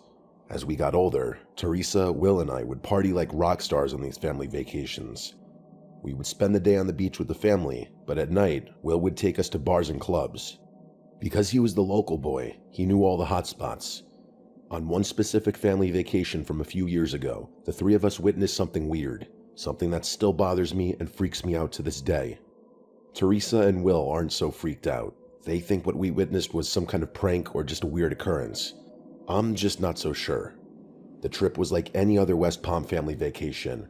We were living it up. Once in a while on these trips, Will would accidentally have a little too much to drink. Maybe it wasn't accidental. The boy liked his drinks. But because of this, Teresa and I would know exactly when he hit his limits. That's usually when we would call it a night and find a ride home.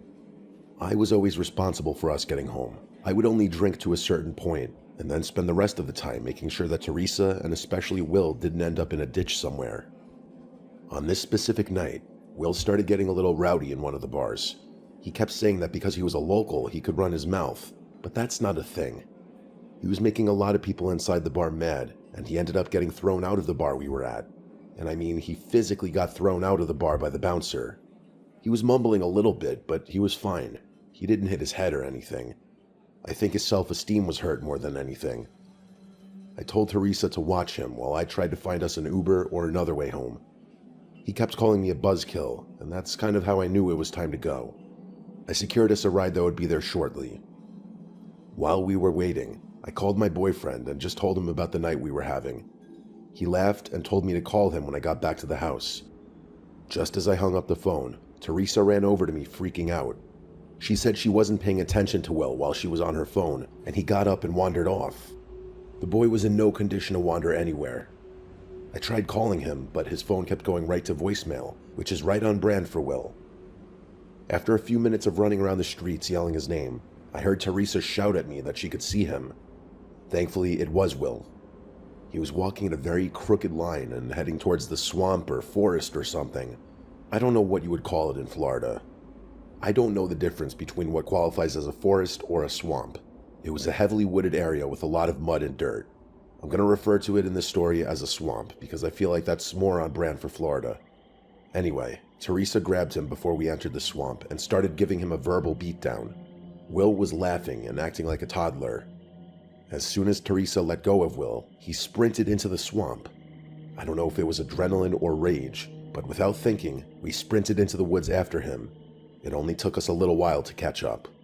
He was so messed up that he wasn't moving very fast. Using the flashlight from the cell phone, we were able to see just how dirty and gross this area was. Our feet were completely covered in mud. As we started heading out of the thick brush, Will, of all people, told us to shush. We both looked at him like we were going to smash him in the face, and before we could speak, he told us to be quiet again. He ducked down and looked scared. This was a completely different Will than 10 seconds ago. It didn't take us long to realize why Will got down. We heard shouting and screaming coming from somewhere in the swamp. It wasn't just normal screaming, at least to me. It didn't sound that way. It was like screams I've never heard before, and I haven't heard them since. The three of us just stayed quiet and stayed put while the sounds of these screams echoed all around us. We couldn't tell exactly where the screams were coming from, but whoever was screaming sounded like they were in trouble. Then, almost as abruptly as they started, the screams stopped. We didn't move. We stayed put in that muddy swamp for at least another 15 minutes. Then we sprinted out of the swamp as fast as we could and made our way back to one of the streets with the bars. We got a ride home and sobered up real quick. We tried figuring out what we heard so we could make a rational explanation. Anything we came up with wasn't good. Teresa came up with the idea to check out the swamp in the morning. During the day, she said we could safely navigate the area and see if there was anything to be worried about. I know I would never be able to navigate my way back to exactly where we were that night before, but Teresa's good like that. She's like a professional hiker, and she proved that by getting us to the exact spot we were hiding in the night before. All 3 of our indents were still in the dirt from where we were hiding. We all talked for a little bit about what direction we thought the screams came from, even though it was hard to pinpoint because of the way the scream echoed. We all surprisingly agreed on the same general direction. Teresa led the way through the thick brush. This wasn't like a normal path. We were basically walking through bushes and mud puddles. A few minutes later, Teresa gasped. On one of the tree branches was the sleeve of a denim jacket. Just the sleeve. On the ground below the torn sleeve was a bunch of different footprints in the mud, almost like it was a struggle of some kind. I was ready to go back, but Teresa pushed forward a little bit. Not far from the sleeve was a small opening surrounded by trees. On the ground was the rest of the denim jacket. Surrounding the jacket were more of the footprints in the mud that looked like they were all bunched up in one spot, again making me feel like a struggle took place here. Leading away from the jacket was one set of footprints, and they led straight into more thick brush where it was impossible to track the footsteps anymore. I was done with all of this. I told Teresa and Will that I didn't feel safe anymore and that I wanted to go back to the house. They weren't as freaked out as me, but they were uneasy about all of this. We went back to the house, and I don't know why I let them talk me into this, but we agreed to just let it go. I was sure at that moment that we had witnessed some form of potential crime, but Will and Teresa didn't fully agree. They said it was possible, but most likely it was just a joke, or even more likely a coincidence that we found the code and just happened to hear screaming the night before. Will also convinced us that if we got law enforcement involved, we would be the only ones linked to the crime, if there was one, and that scared us, even though we clearly had nothing to hide. He made the point that it's possible the cops wouldn't believe 3 young adults were just in the middle of this random swampy area and witnessed a potential crime. Would they really believe that our drunk cousin just wandered into the swamp? If I could do it over, I would have called the police right after I heard the screams. At the time, I just thought Will made good points, and I thought it was best to just move on and forget about it. It's been several years now, and I still think about that scream. I've always wondered if I truly witnessed a crime, or if I just witnessed some intense domestic issue. I'm happy to get this story off my chest. It's been therapeutic in a way to share this. I hope nobody has to ever hear those kinds of screams in your lifetime, because you'll never forget them.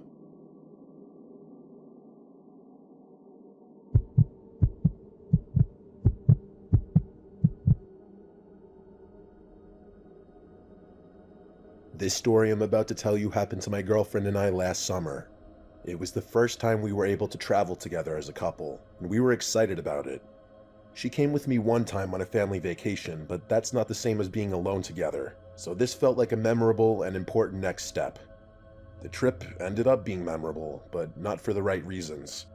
Not that anyone will ever find out who we are, but just in case, for privacy's sake, I'm gonna refer to my girlfriend as Vanessa in this story. One important detail I need to point out in the very beginning is that Vanessa loves to remind me that I'm way too nice and generous when it comes to meeting people. She claims there's a difference between just being nice like a normal person and being like my version of nice, which is apparently treating every new person I meet like they're my best friend. Those are her words, not mine. I'm an overly friendly guy, and that's gotten me into trouble many times in my life, but only once did it almost cost me dearly. This story starts on the way down to Ocean City, Maryland. It's a fun little tourist town. It's basically just a large coastal town with a ton of condos, hotels, and restaurants, and it's all right on the ocean for the most part.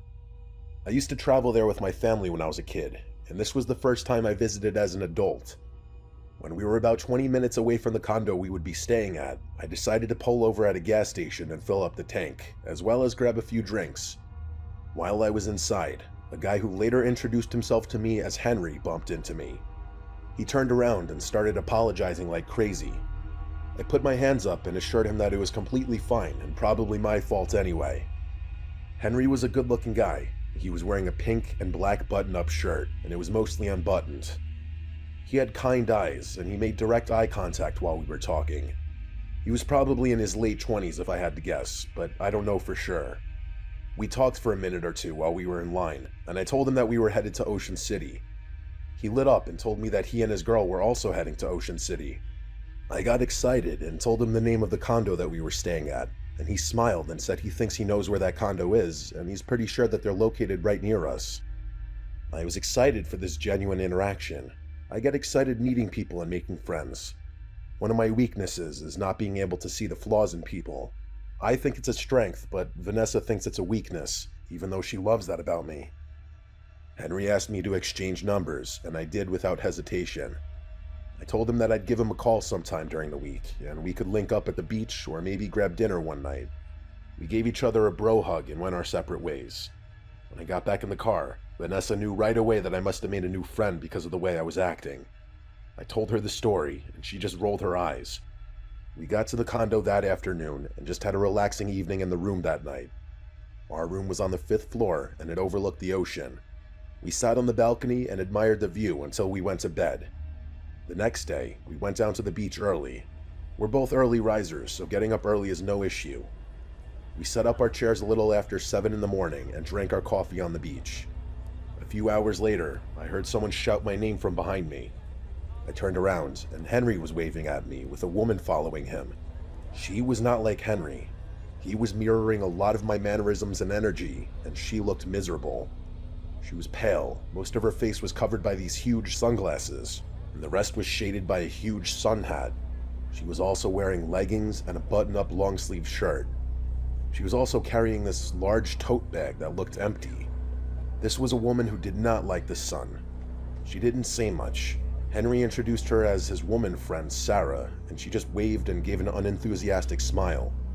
She was the opposite of the Henry I met the day before. After an awkward introduction, Henry asked if they could join us, and of course, we agreed. The more the merrier was always my motto. They didn't have chairs or beach gear.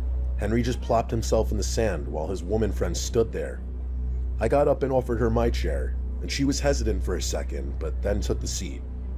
While we were sitting there, Henry told us they were staying in the building that was directly next to ours. My mind was blown. I couldn't even believe the odds of that happening. That was a major red flag for Vanessa, but not for me. We hung out for another hour or so, and then went back to the room. Before we left, Henry kept asking if we could all go out tonight for a drink, but I could tell Vanessa didn't want to, so I just told him I'd call him if we decided to go out. When we got back to the room, Vanessa started to tell me about all her concerns. She said that Henry seemed fake and that he was giving her major creep vibes. She also said that Sarah was one of the rudest humans she'd ever met. She complained about the sun the entire time. She also made a great point and said that she doesn't know anyone who comes to a beach town and hates the beach, and then yet goes down to the beach without bringing a chair, a towel, an umbrella, or anything. I told her she made great points and that I wouldn't call Henry the rest of the trip. The last thing I wanted was to ruin Vanessa's vacation. That night, I was sitting on the balcony smoking a cigar, even though that wasn't allowed. It was late, but I'm not sure of the time. I was looking down on the beach, and I swore I could see Sarah down there walking alone. I mean, she had the big tote bag, the big hat, and the same outfit from earlier. I was just too far away to be sure. I went back inside and got ready to call it a night. Vanessa was already in bed. I went to make sure the door was locked, and I thought I could hear someone talking coming from outside the door. This alone wouldn't be concerning, as there are several condos on the floor, but the talking sounded like it was coming from right outside my condo. I tried to listen, but it just sounded like incoherent mumbling. I got close to the door to check it was locked, and before I could grab the doorknob, I noticed it shook, as if someone was trying to open it from the other side. Instead of running or freaking out, I just politely shouted that they had the wrong room. I heard the sound of footsteps running away after I said that. I had just assumed that maybe somebody had mistakenly tried to get into the wrong room. After all, accidents happen. I stayed awake a little longer just to make sure I didn't have another surprise guest. Nobody else came to the door, and I went to sleep.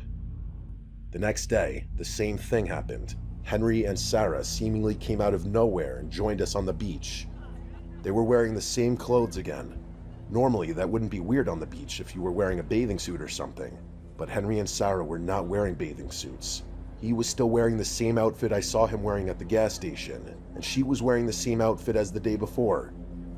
We didn't spend a lot of time at the beach on this day. I could tell Vanessa was all done with these two.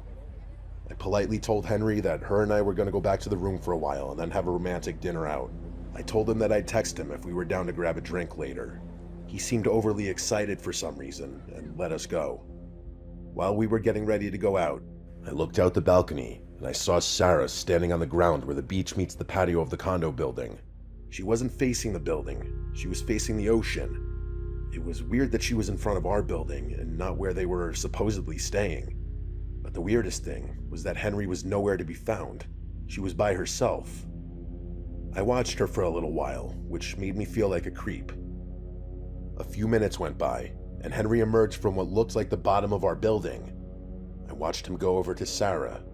He started waving his hands around and then stormed off in the opposite direction from where they were staying. Sarah waited a few seconds and then followed him. That whole interaction felt weird, but who am I to judge? Once Vanessa was ready, we left the condo and went out to eat. While we were out, my phone kept ringing. It was Henry. I didn't answer it. After dinner, we started walking back to the condo since we were only a few blocks away. Henry called again. Vanessa told me to just text him back and tell him we're going to bed so he stops calling. So I texted him and said that we were walking back from dinner and that we were going to bed early. Immediately, my phone started ringing. It was Henry. I didn't answer. He finally sent a message that said, "Hey buddy, let's meet for a drink before you get back. It's too early to go to bed." Vanessa rolled her eyes, and even I was getting annoyed now. I responded with another text that said, "Thanks for the offer, but we're going to bed. We're already about to be at the condo." Then I got the weirdest text of all, a text that may have had some other implications. All it said was, "Don't go to your room yet." We both stopped and contemplated the text while standing in the parking lot of the condo. Henry was strange, but was he capable of something malicious? Vanessa thought so. We got to the room a few minutes later and noticed that the door was slightly open. I know for a fact that I did not leave the door open. Vanessa started to panic and she waited in the hall. I slowly entered the room and was relieved everything looked how we left it, at least at first. Then I started noticing things that weren't how we left them. The balcony door was open, but nobody was out there. In the bedroom, both of our suitcases were completely ransacked, and the only thing missing was a pair of Jordans I brought, Vanessa's bathing suit, and a picture of us that we had printed out and left on the dresser in the bedroom. We called the police and told them that we thought it might be Henry and Sarah who broke into our room, but those were almost for sure fake names. The condo next door had no record of a Henry staying there, and the only Sarah in the building was not that Sarah. When they tried to track the phone, it was no longer in service.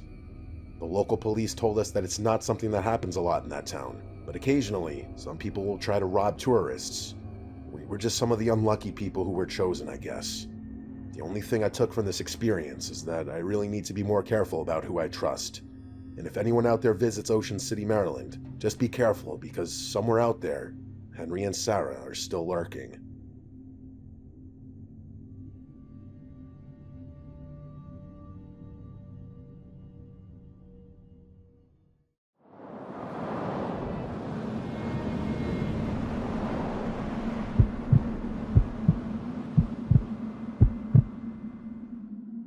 My family has a little vacation home in Colorado. My parents are avid skiers, which was the motivating factor behind that purchase. The home has been in the family since before I was born. It's definitely showing its age in a lot of ways, but it's also like 40 years old. It's not going to look new. My dad's had to do a lot of upkeep on the place over the years. It's still in our family today, and it's really on its way out at this point. My dad talks about knocking it down and putting up a new place, but I don't really get involved in his decision. This story takes place like 15 years ago when I was 8 and my brother was 11. We were up in Colorado during a blizzard. The snowfall was insane, and of course, my brother and I had to go out and play in it.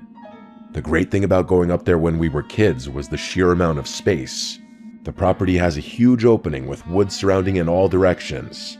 There's a dead-end road that goes downhill which leads to a few more, almost equally big properties. It's the perfect layout for hide-and-seek or snowball fights or any number of games like that. My brother Josh and I went out in our snow gear to play our snowball fight game with our own little custom rules. Basically, we'd set up 2 forts. We could pick our forts to be anywhere, but we had to tell each other where we were picking. We would then make one giant snowball as the so-called jewel that we'd have to successfully steal from the other base and bring back to ours. Josh chose to make his base on the nearest neighboring property. There was almost never a car, like 9 times out of 10 that we'd go there, so we'd often play games on their property too since they were never there. What we'd do is build little walls to emulate a fort, and then put the big snowball behind the walls. So to get to each other's bases in this game, we could either cut through the woods or take the road up or down to get to the opposite fort. Once Josh ran down the road and disappeared, I was supposed to wait for him to blow the whistle to signal that the game began. I waited for a while, like a long while, over 5 minutes. He had already set up his fort by then, so all he had to do was get back down there and blow the whistle. When it hit around maybe the 10-minute mark is when I decided I probably just couldn't hear the whistle from there, so I started plotting my route. Was it better to go through the woods or down the road? I opted for the road because honestly, going through the woods during a blizzard at 8 years old was a scary thought. I started trudging through the unplowed snow on the ground as flakes of snow blew into my face. With the amount of layers my mom made me put on though, I wasn't cold at all. As I approached the driveway to the neighboring property, I looked through the trees and didn't see Josh over there. With all the brush and trees bare in the winter, it was quite easy to see through the woods. So I cut into the property through the trees to kind of sneak in, but Josh was literally nowhere in sight. I saw his fort, so I looked around. And when I could confirm he wasn't anywhere in sight, I approached his fort to grab the jewel. Before I could, I heard a woman's voice yelling out, "Excuse me, are you looking for your brother?" I turned in the direction it came from, and it was an older woman at the front door of the neighbor's house.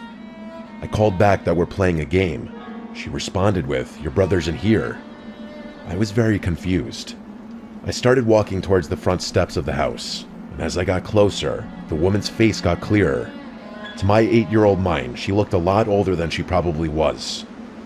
As I got closer to the house, I noticed at one of the upstairs windows, there was someone looking out at me. For a second, I actually thought it was Josh. It was someone with half their face covered, presumably by a black beanie, and the bottom part of their face covered under the bottom of the window. I also noticed another trail of footprints leading to the front door. They had to be Josh's. The woman was giving me a very creepy smile. I remember that feeling of my heart dropping for some reason. She waved me inside to come in and get out of the cold. I stopped dead in my tracks and screamed, "Josh," but there was no response. The woman stopped smiling. She didn't expect me to do that. I also noticed that the other trail of footprints was doubled over. If it was Josh, his footprints turned around and headed back towards the woods. I then heard heavy footsteps from inside the house. They sounded like they were upstairs coming down. I started to run, and the woman screamed something at me or someone else that I didn't understand. I looked back once at the house, and that face that was upstairs at the window before was no longer there. I ran off the property back on the road, running through my previous footsteps. I started to hear my dad's whistling from up the hill, the whistling he'd do to get my brother and I home at dinner time. When I made it back to our driveway, my dad and Josh were there already, having been on their way to get me. Before I could even try to explain what just happened, Josh was already telling me that there were people in the neighbor's house telling him to come inside. I said the same exact thing happened to me, so my dad went down there with some kind of weapon in his hand while we waited in the home with our mom. He came back after a long while and said that the front door was locked and no one was answering, so we went to another neighbor's house, and they knew the owners of the house and they called them. This part still gives me chills whenever my dad mentions what he was told. The owners of that house were not there that weekend. Nobody was supposed to be in the house. The cops were called and everything, and my brother and I did have to speak to one of the officers on scene to describe the woman. After that, we were no longer involved. According to my dad, the back door was unlocked and the house was investigated, which turned up nothing. For this reason, my parents took home any extra valuable things in fear of a break-in while we were gone. After that day, We steered clear of playing on that property just from the creepiness factor of that memory alone. Thank God we didn't go in that house.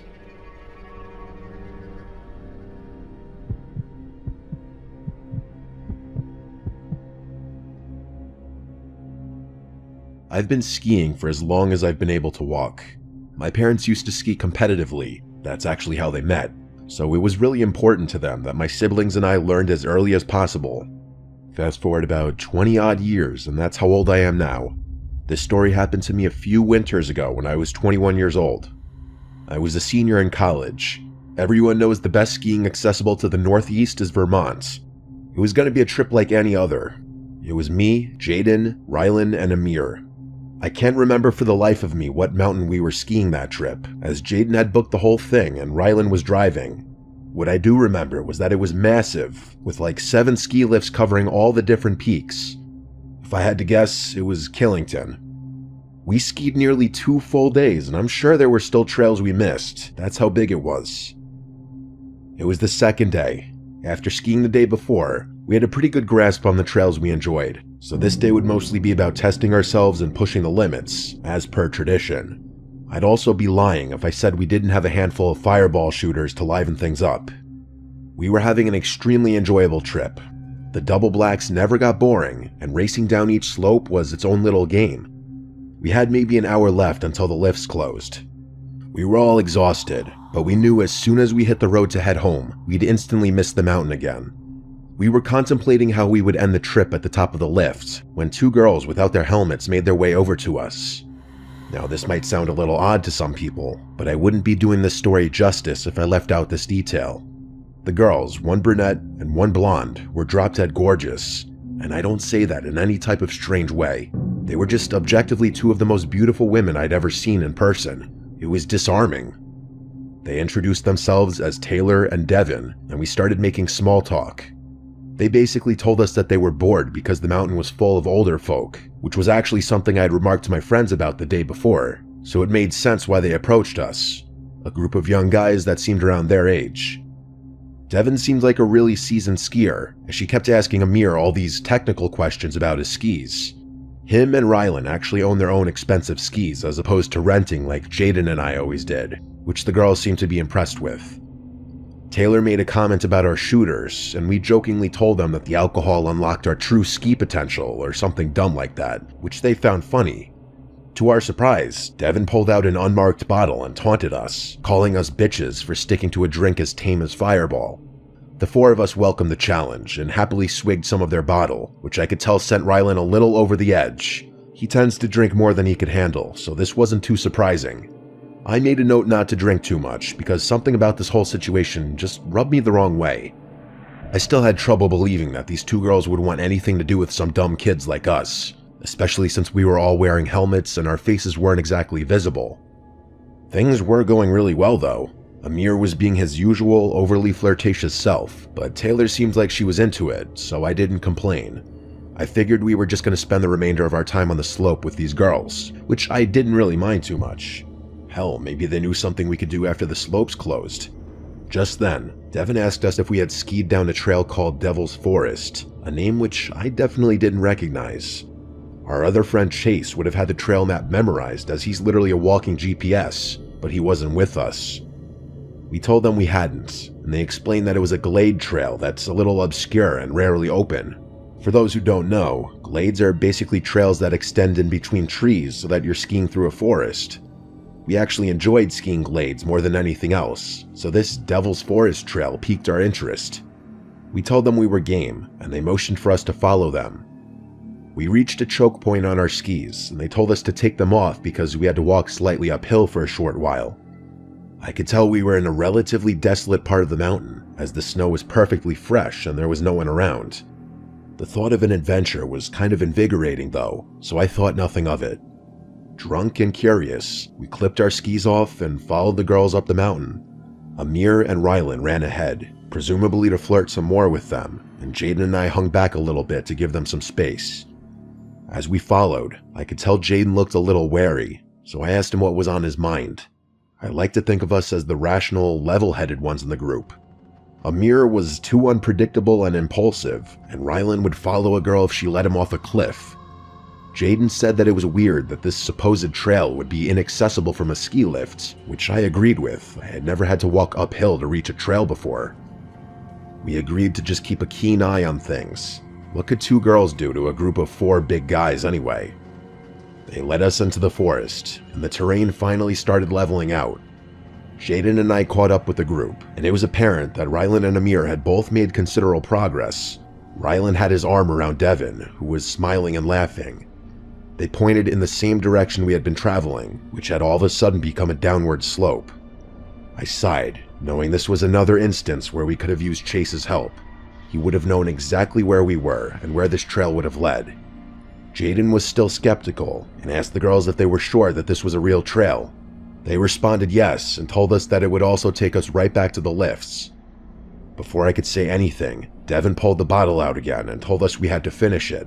Amir and Rylan happily took some hefty swigs, but when the bottle got around to Jaden, he said he was drunk enough.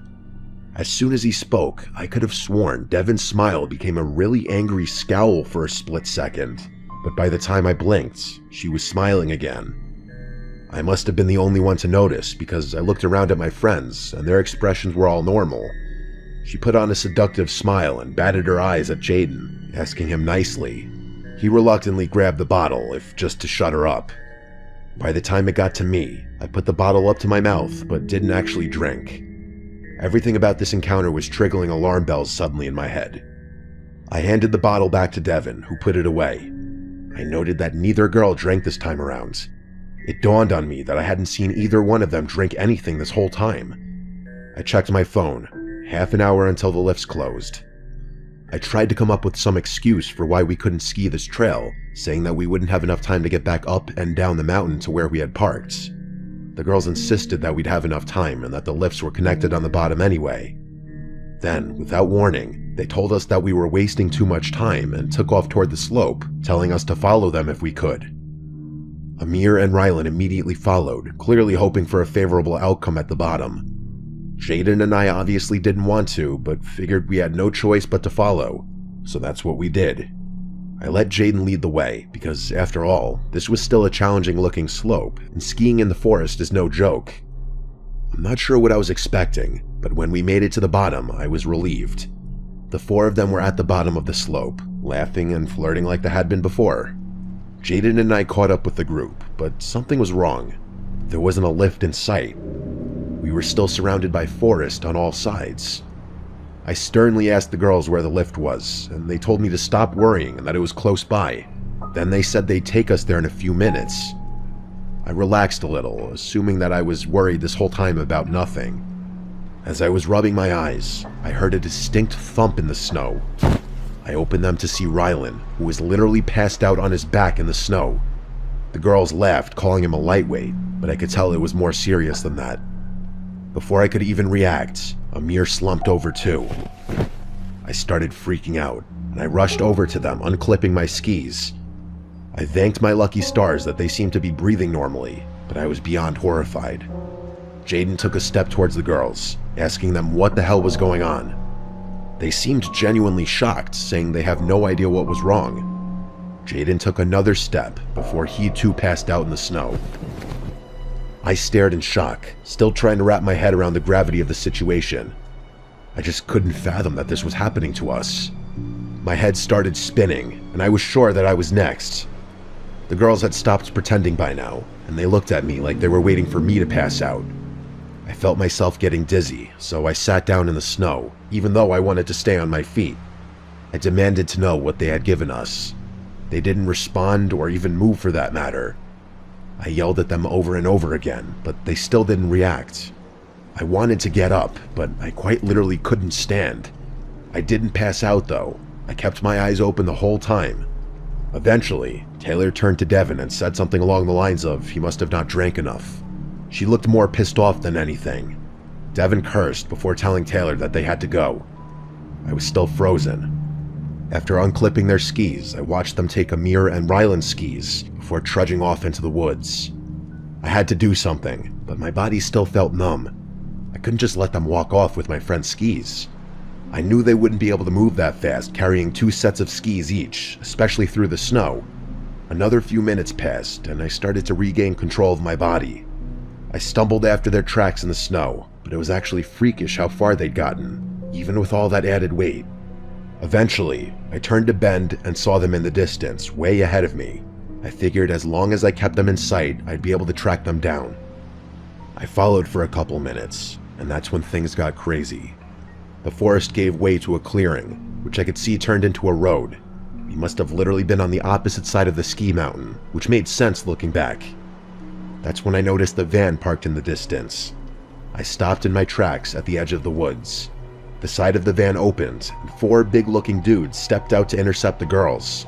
The girls motioned for the guys to get back in the van, and one of them turned and pointed directly at me. That's when I realized I was in too deep, and also felt like an idiot for leaving my helpless friends unconscious in the woods. The guys from inside the van seemed to be debating whether or not they should leave or chase me, and I wasn't waiting another second. I started wobbling back the way I came, knowing I'd be able to find my friends on the account of the tracks I left behind in the snow.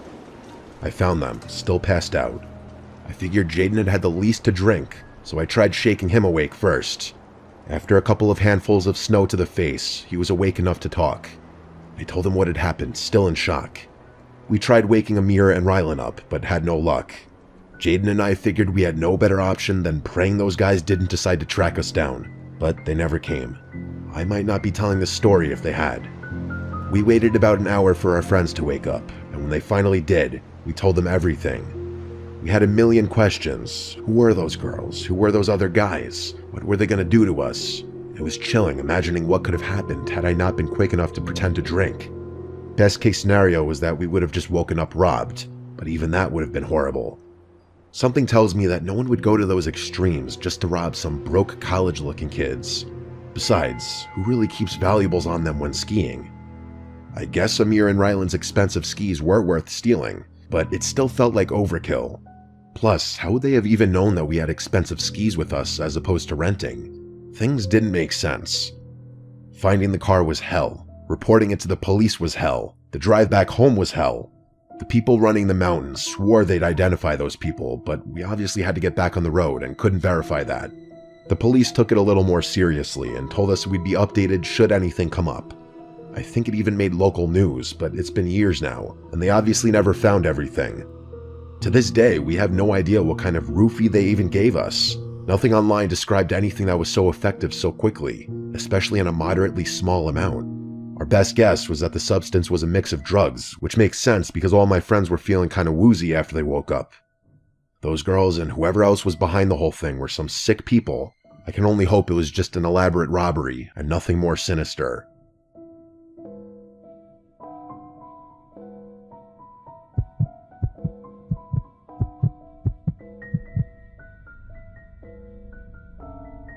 This is going to sound a little weird, but bear with me. Every winter, my friends Kyle, Ricky, and I have this little tradition of walking out onto this frozen lake a few towns over. It's not some grand event or anything, we just do it for fun. There's something about the vibe of being out there on the ice, surrounded by the quiet stillness that feels almost otherworldly. It's just one of those simple things we've always enjoyed. Call us weird, but we can never get enough of the serenity. If you've ever been out in nature by yourself with the only sound being the gentle patter of snowflakes, you know what I'm talking about. It feels like you've got a piece of nature all to yourself. The photos always turn out great too, which is a huge plus for a couple of edgy guys like us. This happened this past winter. It's April as I'm writing this, so about 4 months ago now. I know what you're probably thinking, but don't worry, none of us fell through the ice. That's not what this story is about. It was snowing pretty heavily that night, which was the main reason we decided to go. It had been consistently below freezing for a couple of weeks too, so we were relatively confident the lake was completely frozen over. I'd personally take winter over summer any day of the week. I bet all my friends would agree. There are about a million reasons why, but one of them is as simple as the snowfall itself. First of all, it's just pretty. What I like most about it, though, is that you'll never find yourself in complete darkness. Even after sunset, the world isn't entirely dark.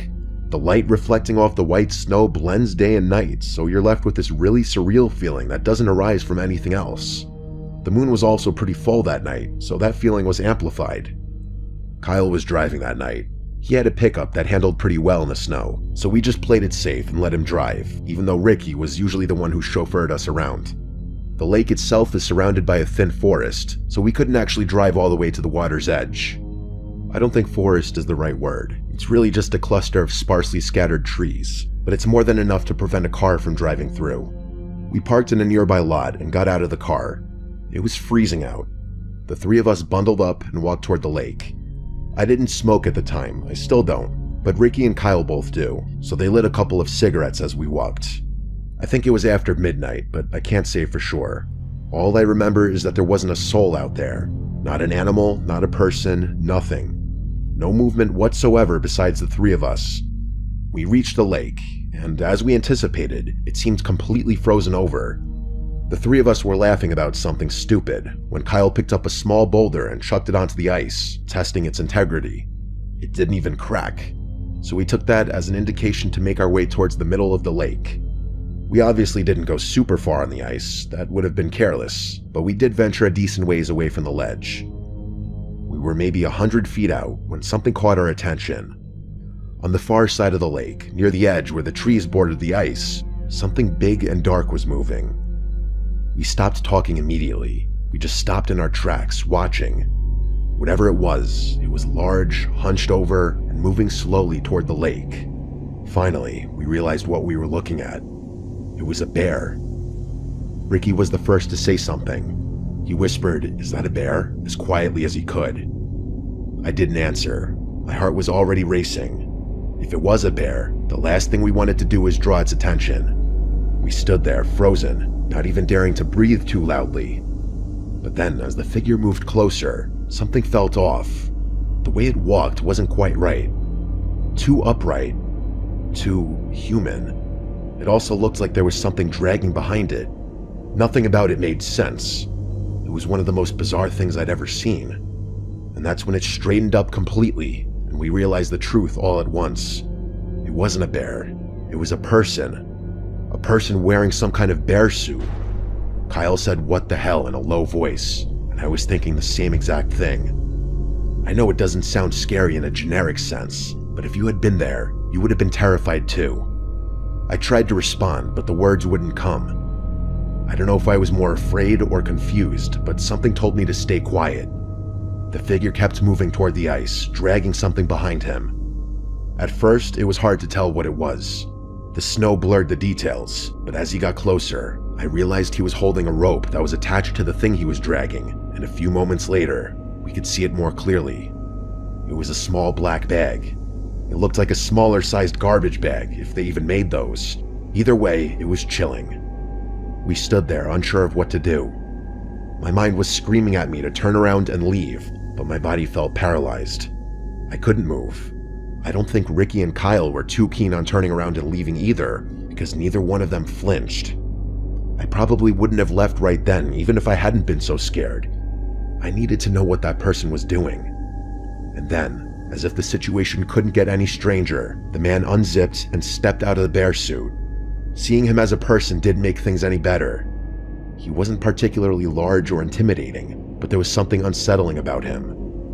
We watched as he bent down, presumably to pick up a rock, but I couldn't tell from so far away. And then the sounds started. He knelt down holding what looked like a rock and began repeatedly slamming it into the ice. It might have been placebo, but I swear I could feel the vibration in the ice even from the distance. He was trying to break through, most likely to dispose of whatever was in that bag. Ricky tapped my shoulder, and I turned to see him and Kyle moving back towards solid ground. Without a word, I followed suit, and the three of us tried to move quickly without making too much noise. Every step felt deafening in the quiet, even though I knew there was no way that guy could hear the crunch of snow from that far away. We barely made it a few yards when a voice yelled out, "Hey," from behind us. I didn't even look back. I just started running, praying that guy didn't have a gun. The cold didn't help. I found myself starting to get winded after not even a minute of running. I don't know if he followed. I don't think he did, but in that moment, we were in full-on panic mode. We reached the edge of the lake, and at that point, I was gasping for breath. After a very short break, we made our way back to the car silently, and Kyle drove off immediately. None of us had any idea what we had just seen. Kyle said it was probably someone dumping their trash, but I told him that was ridiculous. Who in their right mind would dress up in a bear suit in the middle of the winter to illegally dump their trash? There was no way. Ricky said it was definitely someone dumping a body, but I told him the bag was way too small for that. The three of us talked about it the whole ride home, but we couldn't agree on a definite explanation. We never got an answer. The reason I'm thinking about this now is because my mom was watching TV the other day and an old missing persons report popped up on the screen. It was a child from around our area, and the timeline of his disappearance matched up pretty closely with what we had seen on that lake. I'm not jumping to conclusions. I know it's a long shot and probably just an unfortunate coincidence, but I can't help but wonder if those two things are somehow related. By the time you're hearing this, we've probably reported our sighting to the police.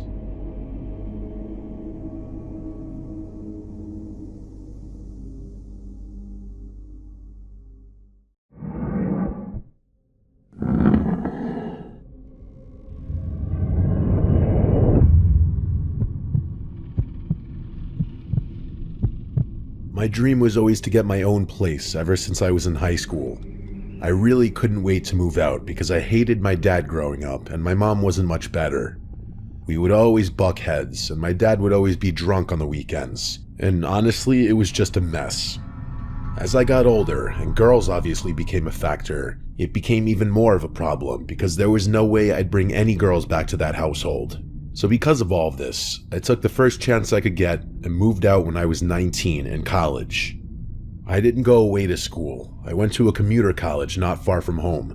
My parents wouldn't pay for me to go away to school. So I was on Zillow, Facebook, and Craigslist every day for a while, and when I finally found a rental that looked promising and affordable, I went to see it right away.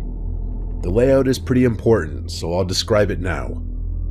As I walked in, I was welcomed with the living room/dining room area, which was one open space. Then there was the kitchen adjacent to that, which was separated by a wall. Then, to get to the single bedroom in the apartment, you went down the hallway, which also had two closets. One which I used as a pantry and one as a storage closet, and then the door to the bathroom. At the end of the hall was the bedroom. The bedroom was generously sized. It fit a queen-sized bed easily. It had two more closets, and I fit a couple of dressers and a TV in there easily. I was sold immediately, especially because it was budget-friendly. I moved in the next month, and life was fine. Fast forward a few months maybe. I went out with friends in town, and we ran into some girls we knew. I ended up taking this girl home that I'd known for a while through school, but we'd never hung out in that way. I'll just call her Sammy. We ended up drinking at my place and watching a movie, but that was really all we did. She didn't want to take it further than that on our first time hanging out, and I respected that. We ended up in the bedroom finishing the movie that we started in the living room, and I think we both just passed out from being drunk somewhere through the movie. The next thing that happened was I woke up to footsteps outside in the hallway. It was still the middle of the night. I looked to my side, and I was alone in the bed. I jumped out of bed looking down the hallway, and I saw Sammy in the living room grabbing her stuff off the couch, but she was doing so quietly. She was trying to leave now to avoid the awkwardness in the morning, and I understood that. So I didn't say anything and went back to bed quietly. I heard her eventually walk out the front door. For good measure, I called out, "Sammy?" to no response, and that confirmed she was gone. I got comfortable in bed relatively quickly and drifted back off to sleep. It was probably another hour that passed when I woke to something loud. I immediately shot up in my bed and my heart started pounding relatively quickly. I called out, "Sammy?" again. There was no response. I was honestly kind of scared to get up and check, so I picked up my phone and texted Sammy's number asking if she was still in my house. I realized that was a little weird to do, but I was actually scared in that moment. I looked at the door, which was still open because I was too lazy to get up and shut it after Sammy left. I was definitely still a little drunk from the shots we were taking in the living room, but I felt like I saw something wrapped around the door frame. My breathing only intensified. I still can't believe I had the balls to do this, but I swiped down on my iPhone to reveal the control panel thing, and I pressed the flashlight button. And with the phone still pointed at the door frame, I realized there were two hands wrapped around the door frame. But as if responding immediately to being revealed, Whoever's hands they were tightened and then pulled back out of sight. And the scream I was holding in for those 3 seconds finally came out. Mixed with simply screams of dread, I also screamed, get out, over and over. By the time I finally got up, I looked down the hallway, and it looked empty. I flipped on the light immediately. After a few minutes of calming my breathing and just trying to listen for sounds, I built up the courage to check the hallway closets and bathroom, and they were clear. I then moved to the main living area, and trust me, there weren't any places to hide in there.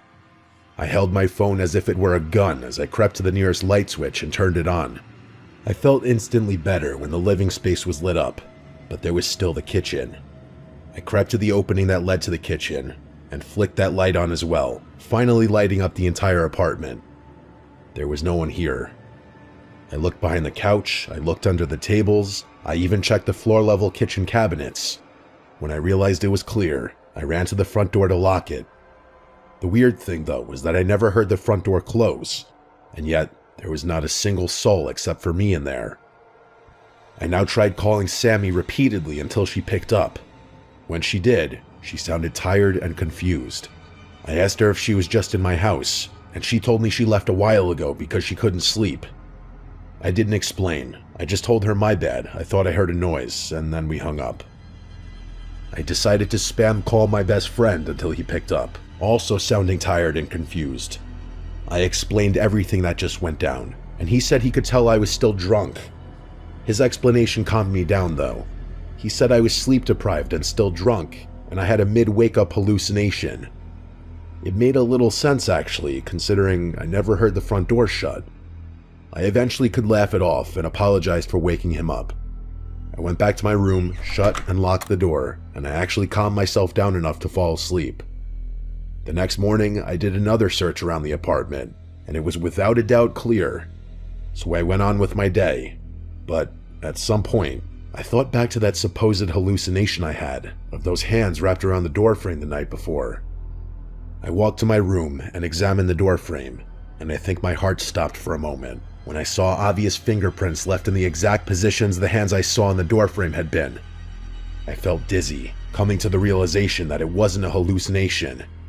I took this picture of it, which I still have in my iCloud years later.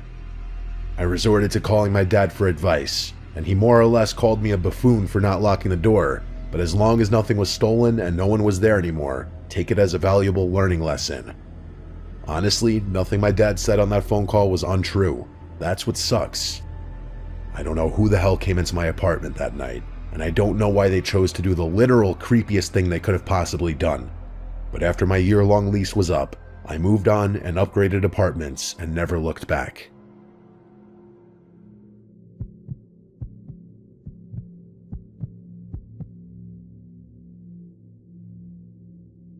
My parents' house never really felt like a parent's house. Not in the normal way, at least. My dad traveled for work constantly, and my mom was always out with friends or staying over my aunt's house, or doing something else where she'd come home late or not at all. I know that sounds kind of messed up, but it was just the reality. It wasn't like they abandoned me or anything. It was more like they were always busy and always somewhere else. So from the time I was like 16 and up, I basically lived alone. I ate dinner alone most nights, I watched TV alone, I'd be the only person in the house for an entire weekend sometimes. I'm an only child, and I think that's because my parents realized after having me how much they valued their own freedom. So in that regard, I did suffer, which is something I feel more now as an adult. When I was younger, I used to love it because it felt like freedom having such a big place to myself. I could do whatever I wanted without my parents breathing down my neck, and I didn't have to share it with siblings. I could bring friends over and play games late. I could talk to girls on the phone without being embarrassed. It felt like having my own home without paying for it. And even when I turned 19 and started going to a nearby college, nothing changed. If anything, it got even more like that. My mom and dad were gone or out more, and I was basically just holding it down at home. I knew every noise that house made too. That part matters because it wasn't one of those houses where every creak freaked you out. It was an older but larger house, and it had its usual sounds. I always just said the damn place had character. So this happened on a night where I knew for a fact I was going to be alone. My dad was out of town for work, and my mom had been talking all week about how she was staying at my aunt's because they were having some big family thing the next day, and she didn't want to drive back late. I remember her telling me, "It's just you tonight," and I honestly didn't even care. That was normal. I told her that she didn't even have to tell me that. I made food, I watched TV, I did the usual. At around 11, I went upstairs to my room and started watching YouTube videos in bed, something I do some nights for hours. My room was at the end of the hallway upstairs. At the top of the stairs, you'd have a small landing, and then to the right was my parents' room, and further down the hallway was the bathroom, the linen closet, and then my room at the end. I had my door open because my parents told me to keep doors open at night, more as a staying alert and listening for intruders type of thing. But I also liked hearing the house a little, like background noise. It made the whole being alone thing feel less intense. I eventually started getting tired, so I shut my laptop and just laid there scrolling on my phone. So I'm gonna just say that probably an hour passed from the moment I shut my laptop to when my phone rang. It said no caller ID on the screen. That was the first time I'd ever received a no caller ID phone call. I stared at it for a second. To be receiving that late at night was sketchy as hell. I ignored it, but it rang again right after, still saying no caller ID. That's what made me answer. I figured if it was someone important, they would call twice. Plus, it's just a phone call. Worst case scenario, I hang up. So I picked up, and at first, there was no noise. I got nervous that it was one of those scam calls that calls to see if a number is active to add it to some call center database. But then I started hearing something faint, and it took my brain a second to process what it even was. It sounded like a TV playing in the background, and what was weird was that I could also faintly hear my own TV downstairs through the door, because earlier I guess I left it on in the living room. I didn't have it on loud, just on low volume as background noise. So hearing TV audio on the phone instantly made my stomach tighten. I said hello a second time, to once again no response, just the TV sound, like whoever was on the other end wasn't even trying to speak. It was just there. Then I realized something that made me sit up in bed instantly. The TV noise I was hearing through the phone wasn't random. It matched my TV downstairs, like perfectly. It wasn't delayed, it was the exact same audio at the exact same moments, like it was synced. That's when I got this cold feeling down my spine, because there's only one way that makes sense. That would mean whoever was on the phone could hear my TV in real time, as in, they were inside my house downstairs. I tried to force a normal explanation, like it was a friend standing outside one of my windows downstairs trying to trick me. Or maybe the call was somehow glitching and picking up on my microphone audio. That can happen, but the more I listened, the more I realized that didn't make sense. It sounded like someone was calling me while standing somewhere in my living room. I got up and walked to my bedroom door and listened. And oh yeah, I was 1,000,000% sure now that the audio on the phone was syncing to the TV. In hindsight, this was dumb, but I screamed out, "Who's down there?" because in the back of my mind, I thought for sure I knew it was a friend or family member pulling something. And then, the line went dead. They hung up. By this point, my mouth went completely dry. I couldn't even call the number back because it was an anonymous call. I walked out into the hallway towards the stairs, and I looked down. I still heard the TV on in the living room. And then, a creak. It sounded like the wood floor cracking from the pressure of a person. But if that didn't confirm things, the moment I heard someone clearing their throat downstairs, that's when everything instantly became 10 times more real. I could no longer lean on the glitching phone theory, even though deep down I already knew that was BS anyway. I went to my room and quietly closed and locked the door. What if my dad was testing me, seeing how I'd react in a home intrusion situation, or maybe my Uncle T? So I called my dad, but he didn't pick up. He may have already been asleep. It was like 11:30, so I called again and again, but no luck. I tried my luck with Uncle T, and he picked up on the second ring. I could tell he was in bed. He asked why I was calling, and I prefaced the phone call telling him this might sound crazy, and then dropped the bomb and asked if he was downstairs. I remember vividly his exact response and tone as he said, "Steve, what the hell are you talking about?" When I elaborated, he told me that's definitely something his brother would do, his brother aka my dad. While we were on the phone, my phone started vibrating. I looked at the screen, and it was the no caller ID on the screen again. I begged my Uncle T to stay on the line real quick. I was putting him on hold as I picked up. He said okay, so I picked up the other call. As I said hello, there was the same silence. This time, I didn't hear the TV sounds on the other end. What did that mean? It seemed they had the phone on speaker because I could hear their footsteps.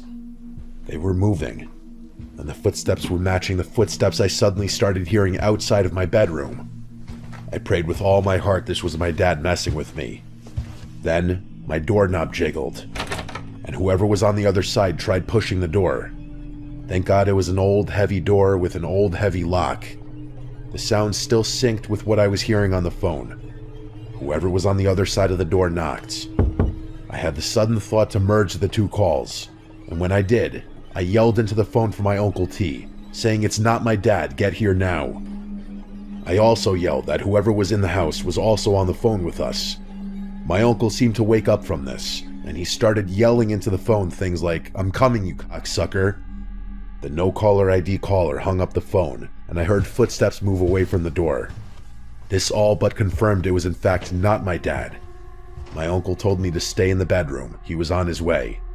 I wasn't a little kid, but I wasn't some big brolic man either. I was some skinny 19-year-old. My uncle knew I was in danger. He started heading over to the house. We lived in the same town at the time, but that 7 minutes he took to get to the house was the longest 5 years I'd ever experienced. I heard the familiar voice of my uncle screaming downstairs finally, so I rushed out of the room and downstairs. Having him there made everything feel better. We called the cops together while searching around the house for stolen items. The TV in the living room was still on. Before the cops got to the house, we found the kitchen window to be fully open enough for someone to crawl through.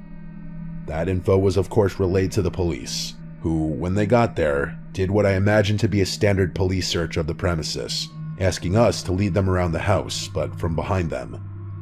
We cleared the whole house, and whoever was in there initially was no longer there. After the cops were done, they asked to see the no-caller ID calls in my recent calls. I showed them, and one of the officers told us that even though it says no caller ID, sometimes they can still request records and trace it from where it came. They said it could take a few days, but they'd get back to us. My uncle stayed over that night, which made me feel safer.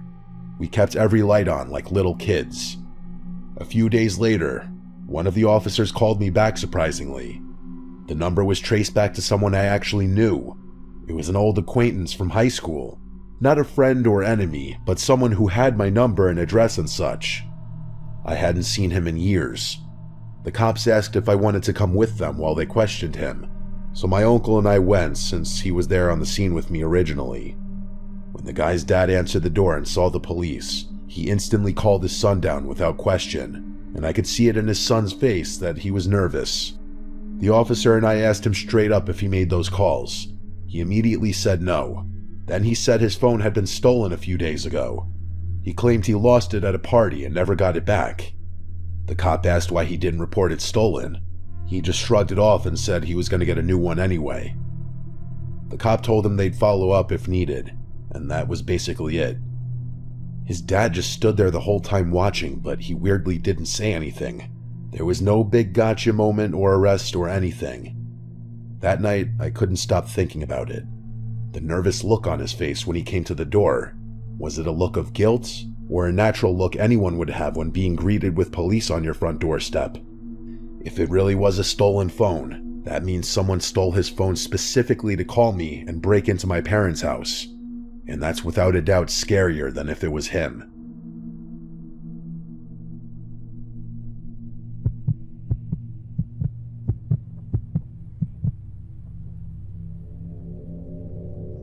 It was a weekend like so many before. The usual crew was getting ready to meet up at Cody's house to pregame and go out.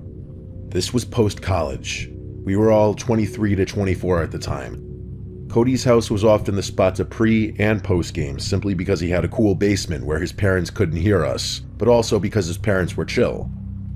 It was just the four of us going out to some local bars tonight: Cody, Randy, Jake, and I. When all four of us were there, we decided on who was calling the Uber, and once we did, we were out of there. Fast forward a few hours at a bunch of dive bars and then a dance bar, and eventually Cody and I decided to go home. We were tired. Randy and Jake were staying out later. Cody called the Uber back, I think, and he offered me the pull-out couch in the basement when we got to his place. He came downstairs with me to help me set it up, and while down there, we played a game of Madden. Honestly, I've always sucked at Madden, so he destroyed me and I didn't want to play again. I was tired and just wanted to sleep the alcohol off before I made the inevitable hangover even worse. Cody went upstairs and shut the door, and I was left alone in the darkness. The only thing that kept that basement from being complete and total blackness were the lights from the cable box clock under the TV, the actual standby light of the TV itself, and a slight green glow from a Heineken mini fridge on the other side of the basement. That mini fridge would also provide some weirdly relaxing white noise that would help me fall asleep. So things faded to black as I knocked out like a baby. A drunk baby. I woke up and it was still dark. I didn't know what time it was, but I knew it was still late at night, or super early, whatever you want to call 3 or 4 a.m. My mouth was so cotton-mouthed dry I could actually barely move my mouth.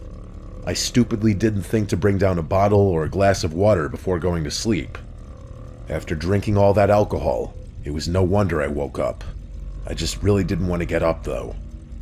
It's a very familiar and relatable conflicting feeling that anyone who's woken up hungover and thirsty has felt.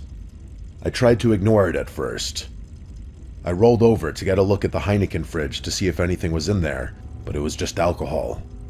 And then, for whatever reason, my eyes darted to the other corner of the room. I felt like my eyes were playing tricks on me at first, but I could swear I was looking at a black mass in the corner of the room. A black mass that I didn't remember seeing there ever before. I tried to wait for my eyes to adjust better to the dark, expecting the black mass to be some coat on a coat rack or something. But the longer I stared, the more I realized it was moving. It was a person. The amount of restraint I had to not scream was insane. I didn't think it was Cody just based on the sheer height of the mass alone. Without panicking, I had to figure out how to get out of there. After a tense couple of minutes, I sat up and fake yawned as if I was stretching, pretending I didn't notice that person in the corner. I then started fake talking to myself, like muttering complaints about not bringing water down here. Anything to give the appearance that I was oblivious and just going to get water, not run away and alert anyone. I got up and walked closer to the stairs, but also closer to the figure in the corner. And perhaps the most tense moment of my life was when I turned to the right to get to the stairs, and I hoped I wasn't grabbed.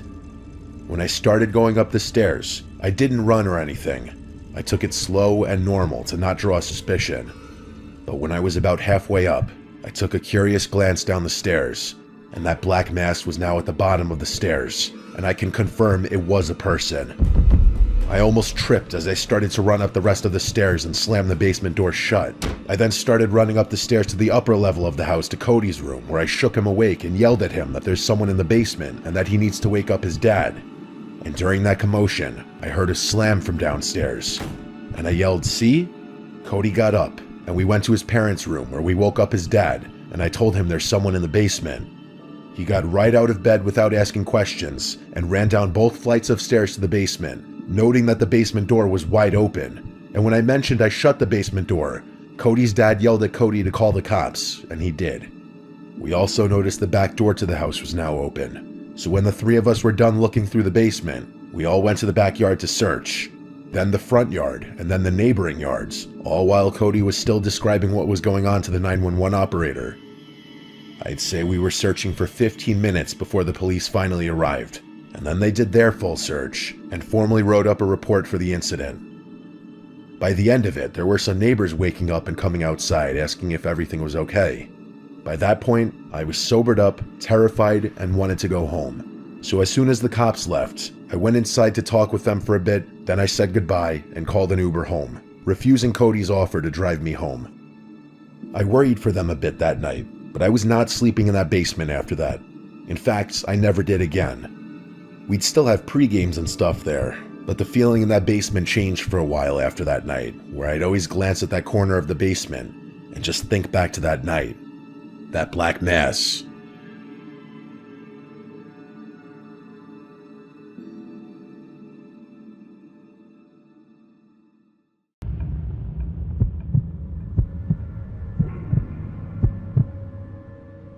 The town I grew up in was pretty country, to put it lightly. Nothing but farms, crops, abandoned churches, and ugly worn-down houses. Everyone around us was pretty broke. Property taxes were like $1,000 a year, if that. With that came a lot of sketchball characters. Hell, even our neighbor was a weirdo. Nice, but weird. We weren't well off ourselves, but things at least got a little better for my family when my siblings and I were old enough to work too. When this app Hot or Not was still a thing many years back, I matched this girl Kelly, who I started seeing for a while. We matched in late summertime, and we were seeing each other through September already. This was early October. Kelly and I were looking for a nice, cheap date to go on. Really, there wasn't much to do around there. We've gone on hikes, explored, and gotten food. Not much else going on. So we took a new route in the car this day, somewhere neither of us had been, just to find something. We found this little restaurant sitting in a random parking lot on the side of the road. It had outdoor seating, so we went there. It was a warm, cloudy day when we arrived and got seated at a table outside the restaurant. We were there for 45 minutes to an hour, and after leaving, it grew noticeably foggy out. We continued to drive down this route we'd never been down before, a really desolate road with just open fields and farmland on either side, with occasional patches of trees and woods. Then we passed something different. It was a sign for a pumpkin patch, only it was a very cheaply made sign. It wasn't some big billboard or anything like that. It was a wooden picket sign that said pumpkin picking this way, and an arrow pointing to the right. Right behind the sign was a dirt driveway cutting through the field. Through the fog, we saw a house that the driveway led to, so a spur-of-the-moment decision, we both agreed we wanted to check it out because why not? I drove off the road down the driveway, and we passed the house into this back area which was covered by trees in two directions, the left side and the far back side. Tucked between the house and woods was this big pumpkin patch. It was a genuine pumpkin farm, and we saw at least 200 pumpkins scattered all over the place, and that was just what the fog allowed us to see. We parked next to this old jalopy of a pickup truck, the only other vehicle visible on the property. We noticed an older couple sitting on the back deck of the house. As we got out, the two of them got up and greeted us. I said we're here for the pumpkin picking, and the old woman said with a smile, "Welcome, pick anything you'd like." I asked her how much it would be for a pumpkin, and the old woman said it's free. We were surprised. The fog was acting as a sort of barrier, so we couldn't clearly see the two. It was a little creepy, but I could still tell that it looked like the old man was smiling at Kelly. His smile was very gummy, it was kind of gross. We both said thank you, and started walking into the pumpkin patch. A lot of the pumpkins were on the smaller side, or mushy and just not very attractive. The ground was also kind of wet from the fog, I guess, and some of the pumpkins felt wet and muddy too. It was hard to find a really nice one, but eventually we did find one. I picked up this big, healthy-looking pumpkin. It was heavy. I brought it over to the back deck where the old couple just was. They weren't there anymore. I asked Kelly if we should just leave. She said probably. It really felt like we were clear to leave since we already thanked the couple and they made it clear they were free. So we got back in the car, and I started doing a 3-point turn on the dirt driveway to leave, when we heard someone yelling outside. We both got startled and turned to face the house, where we saw a middle-aged man in a cap yelling, "Hey, stop."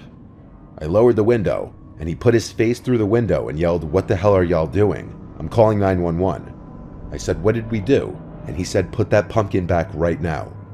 Kelly and I, talking over each other, both tried to explain to the man that the older couple told us to take whatever we wanted. I assumed they were his parents. The man said, "What older couple? What are you talking about?" I replied, "Are your parents also here?" He said, "I ain't got no parents." Kelly and I, both equally confused, looked at each other. I said, "Sir, there was an older couple sitting on your back deck 10 minutes ago, and they told us to take whatever we wanted." The man said, "There ain't no older couples here." He asked where the pumpkin is. I told him in the back. I unlocked the door, and he grabbed the pumpkin. He said if we ever came back here, he'd shoot us, and then he spit at the ground and walked back to his house. I drove us out of there. We were as confused as could be. We considered the idea that maybe it was a joke, but that would be a real sick joke. I made a joke saying, what if they were ghosts? And Kelly said stop, clearly freaked out. But then I got the chills myself as I thought about what I just said. There was silence in the car for a few seconds, and I know we both pondered that idea. Out of curiosity, one day my 2 siblings went to that pumpkin farm to go pumpkin picking. They bought a pumpkin from the guy we saw, and they probed him a bit, asking about the farm and if the man lives there with anyone. The man said he lives there alone. This was unsettling to hear. It truly to this day doesn't make a lick of sense. Could the man have been lying about the older couple being there? I don't know. Possibly, but why? The scarier question is, what if he wasn't lying, and he truly does live alone? Then who were those people?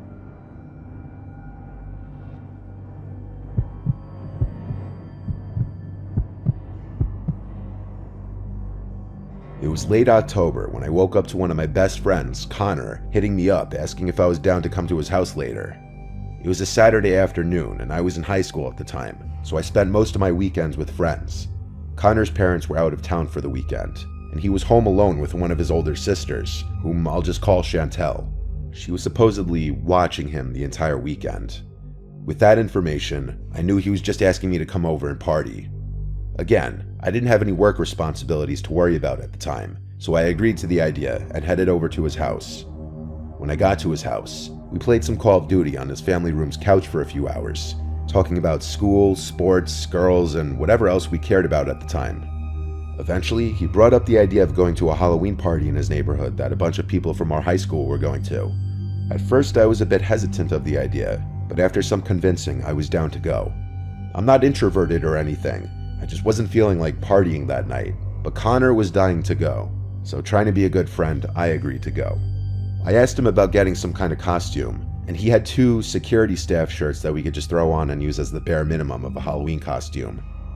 We continued to play on Xbox for a few more hours until 10:30 rolled around. Connor ran upstairs to Chantel's room, telling her we were going as if she cared. Then we threw on our shirts and headed out. After a quick 5-minute walk, we pulled up to a Halloween decorated house where we could hear the music blaring from inside. We walked past the decorations and through the door where we were slammed with the loud music we heard outside. The place was packed with maybe 70 other high school kids raving and just talking in groups throughout the house. It was your average high school party. A few minutes later, I'd already lost Connor as I was pulled aside by Lino, one of my baseball teammates who I'd hardly seen at all that year. He sat me down on a couch in a circle with some of my other friends and teammates. We continued to talk for a couple hours, laughing at dumb memories brought up in conversation and partaking in activities that normally go down at parties. At this point in the night, I was feeling tired and completely out of it. I knew it was time for me to go home and get some rest for the night. I looked through the party for Connor, where he was flirting with a girl in the corner of the kitchen. As I accidentally interrupted his conversation, I asked him if it was cool for me to go back to his house and sleep. He agreed and said he was going to stay for a little longer, but the girl he was talking to asked if I could go get some drinks from the basement. I agreed to do so after realizing I completely interrupted their deep conversation. It was the least I could do. It didn't take me long to find the basement, as I opened the door and headed down the dimly lit stairs. I stumbled down the last few steps and fell into the fridge. As I opened it, I was greeted by a man's voice behind me, who tried quietly saying boo. I jumped and threw my hands up, facing the direction I heard the voice from. There was a tall, 35-year-old looking man wearing a black cloak costume and standing behind me with a grin on his face, making a surprise gesture with his hands. "What the hell was that for?" I yelled, with a clear slur in my speech. The guy laughed and introduced himself as the party host's cousin. I was so out of it, I didn't even question why he was in a dark basement by himself, and there was a massive party going on upstairs with loud music. The guy awkwardly tried making conversation, but I told him I needed to get my friend his drink and leave the party. I'm honestly pretty open and chatty to strangers when I'm out of it like that, but even at that moment, I didn't like his vibe, and I tried everything I could to get away. He blurted, "Nice meeting you," as I turned around, walking up the creaking stairs. I told my friend goodbye and left the party.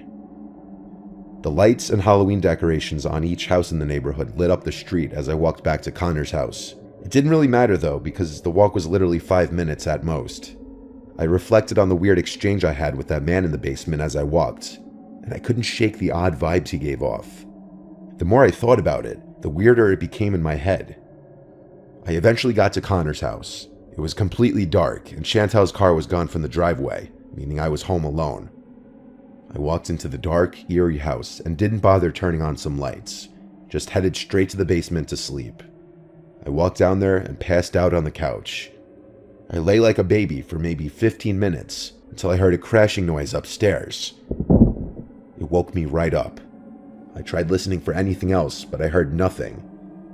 I thought I was hearing things, then tried getting back to sleep. I don't know how much time passed from when I first heard the crash, but I could hear the floorboards above me creaking like someone was walking on them. I thought it was Connor or Chantal, but it sounded way too heavy to be either of them. I pulled out my phone and texted Connor, asking if he was home yet. I stared at the ceiling, trying to listen. The door to the basement opened. I could hear a person walk down the staircase. I peeked around the bend of the room to see the stair opening. I saw the man I saw earlier at the party, standing right there, quietly, illuminated by the stair light. I tried not to make any noise, praying that the man would just walk away. A few moments passed by before he randomly turned and quietly walked out of the basement, closing the door. I picked up my phone and dialed 911. I explained the situation to them, gave them everything they needed, and I waited patiently in the basement for them to show up. I tried opening the windows down there, but they were all sealed shut. I had no escape through the basement door that the man was standing by earlier. The cops eventually came, and they arrested the man because he was still there. He was found hiding underneath Chantal's bed. She had gotten home and was getting ready for bed, and was moments from getting into the bed when she heard the cops knocking on the front door downstairs. I have no idea what his intention was, but clearly he followed me home. The whole encounter has really confused me. I'm just glad things played out the way they did. Oddly enough, the cops were able to review neighboring houses' cameras, and they saw the man following me home, but then he lost me after taking the corner into the cul-de-sac. He ended up lurking on Chantal, watching her get out of her car and walk into the house. Then he snuck around to the backyard and broke in through the back door. Always be alert of your surroundings.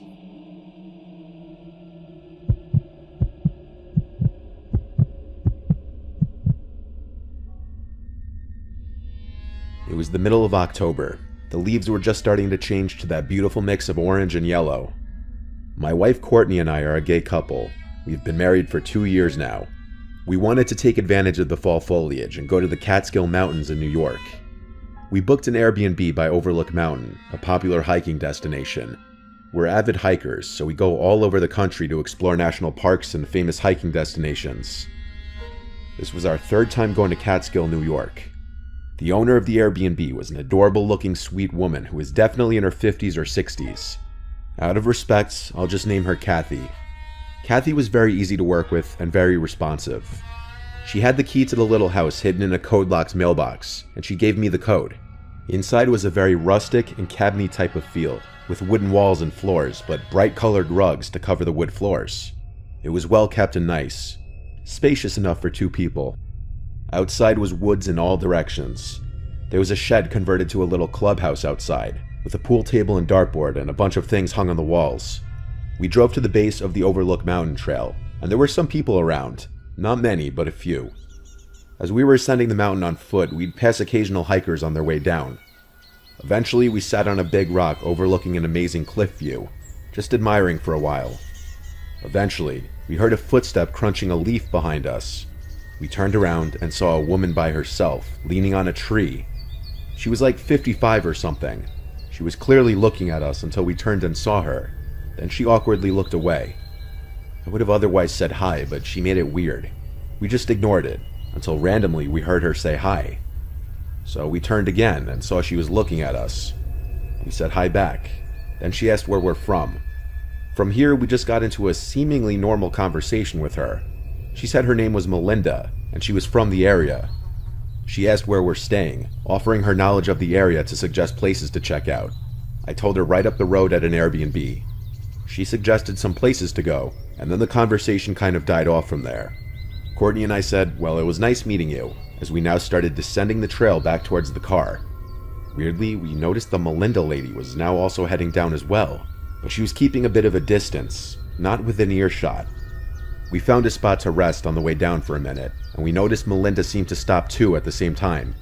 She was still out of earshot, This was weird. We felt like she was following us, so we decided to just stay put and wait her out, see if she'd move.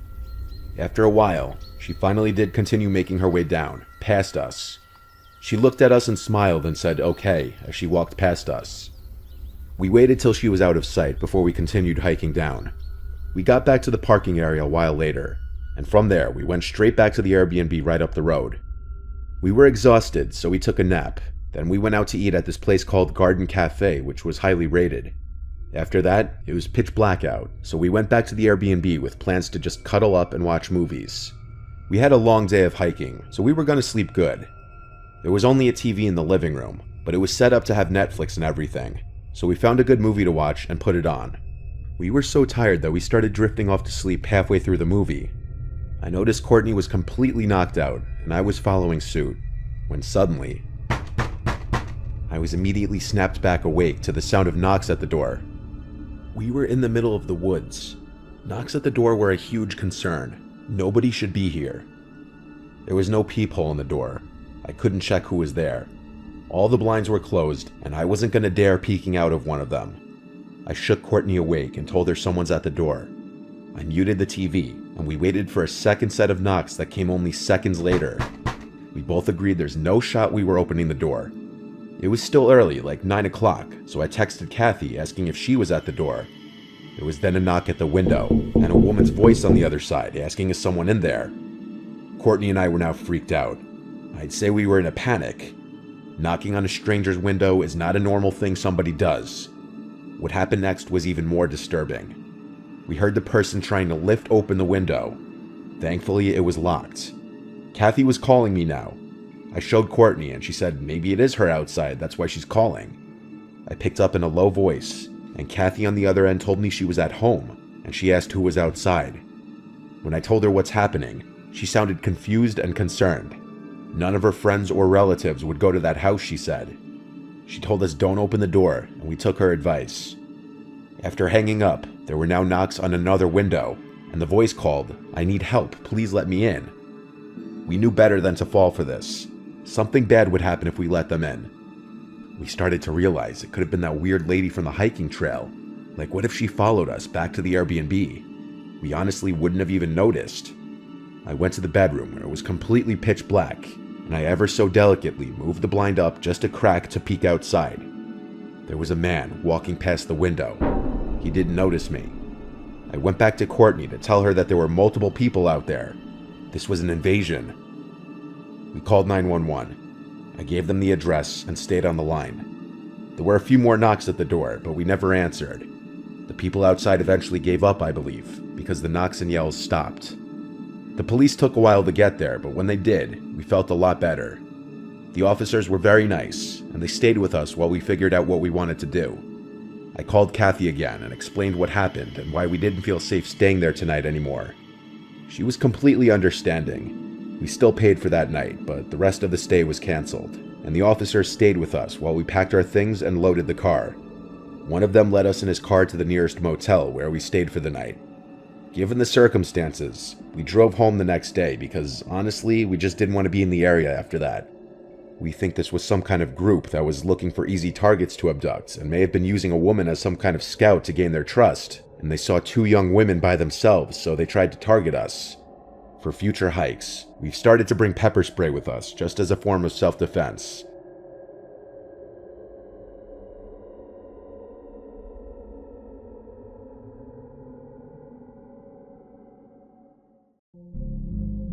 Our houses are usually the one place we can call home and feel isolated from the outside world. At least until someone or something from the outside world enters without consent.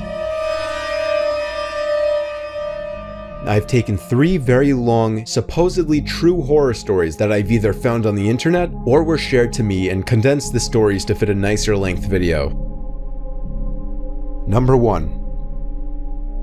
19-year-old single child Damian Andrews would drive directly from campus after his last class on Friday to his job at a gas station for 6 hours, and after his shift was done, he'd go back to his parents' house. Usually his parents weren't home on weekend nights, as they were the ones who were more often out drinking. Damian pulled into the empty driveway, and as expected, everything was dark in the house. He needed to put his bike that was still in his trunk back into the shed in the backyard. So he removed the bike from the trunk of his truck and rode it down the pavement past the fence and to the shed. When he shut the shed door, he noticed the bathroom light upstairs in the house was on now. He didn't remember noticing the bathroom light being on when he passed the side of the house, so he assumed that maybe one of his parents stayed home for the night.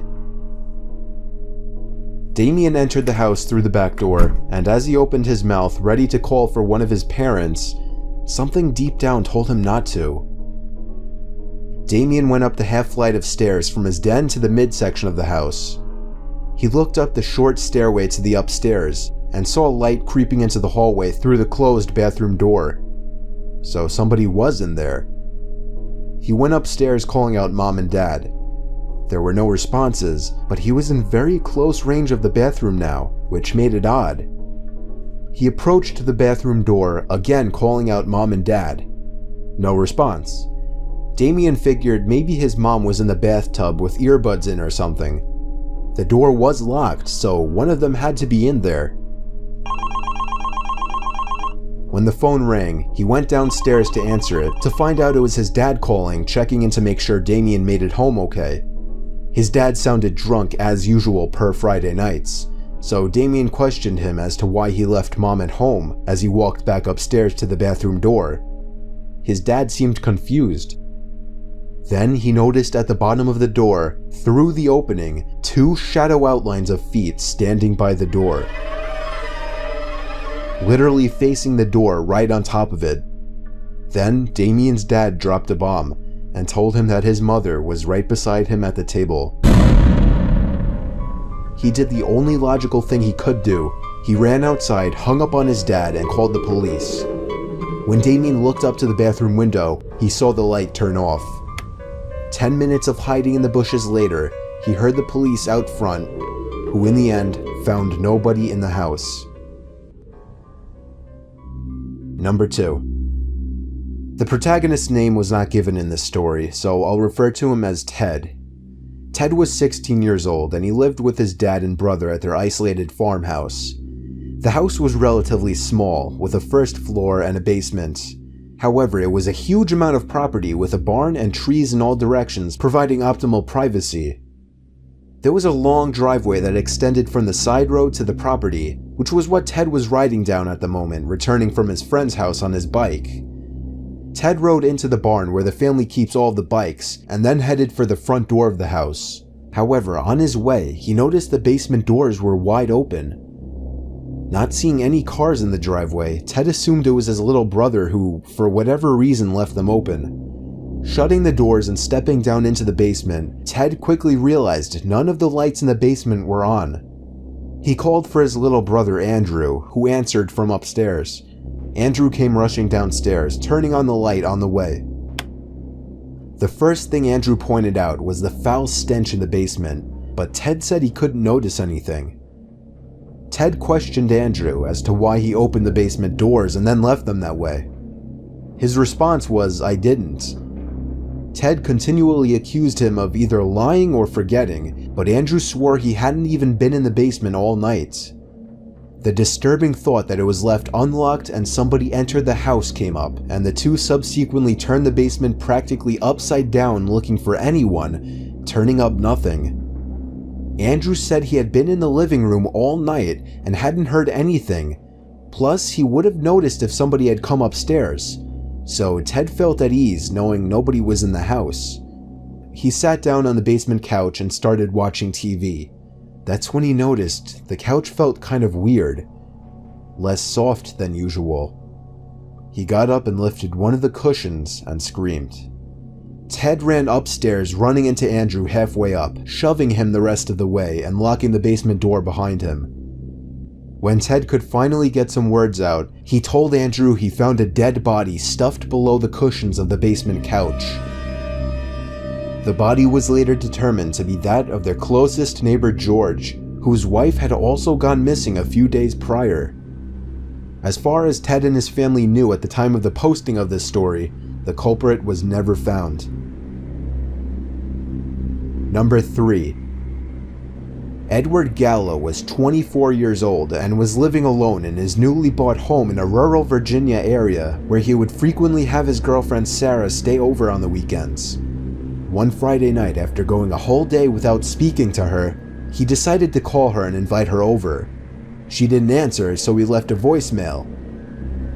It was odd for her to not respond to his calls or texts, so he was starting to get worried that maybe she was losing interest. After calling repeatedly with no response, Ed heard one of the doors closing from downstairs. He breathed a sigh of relief, knowing that she had come over after all.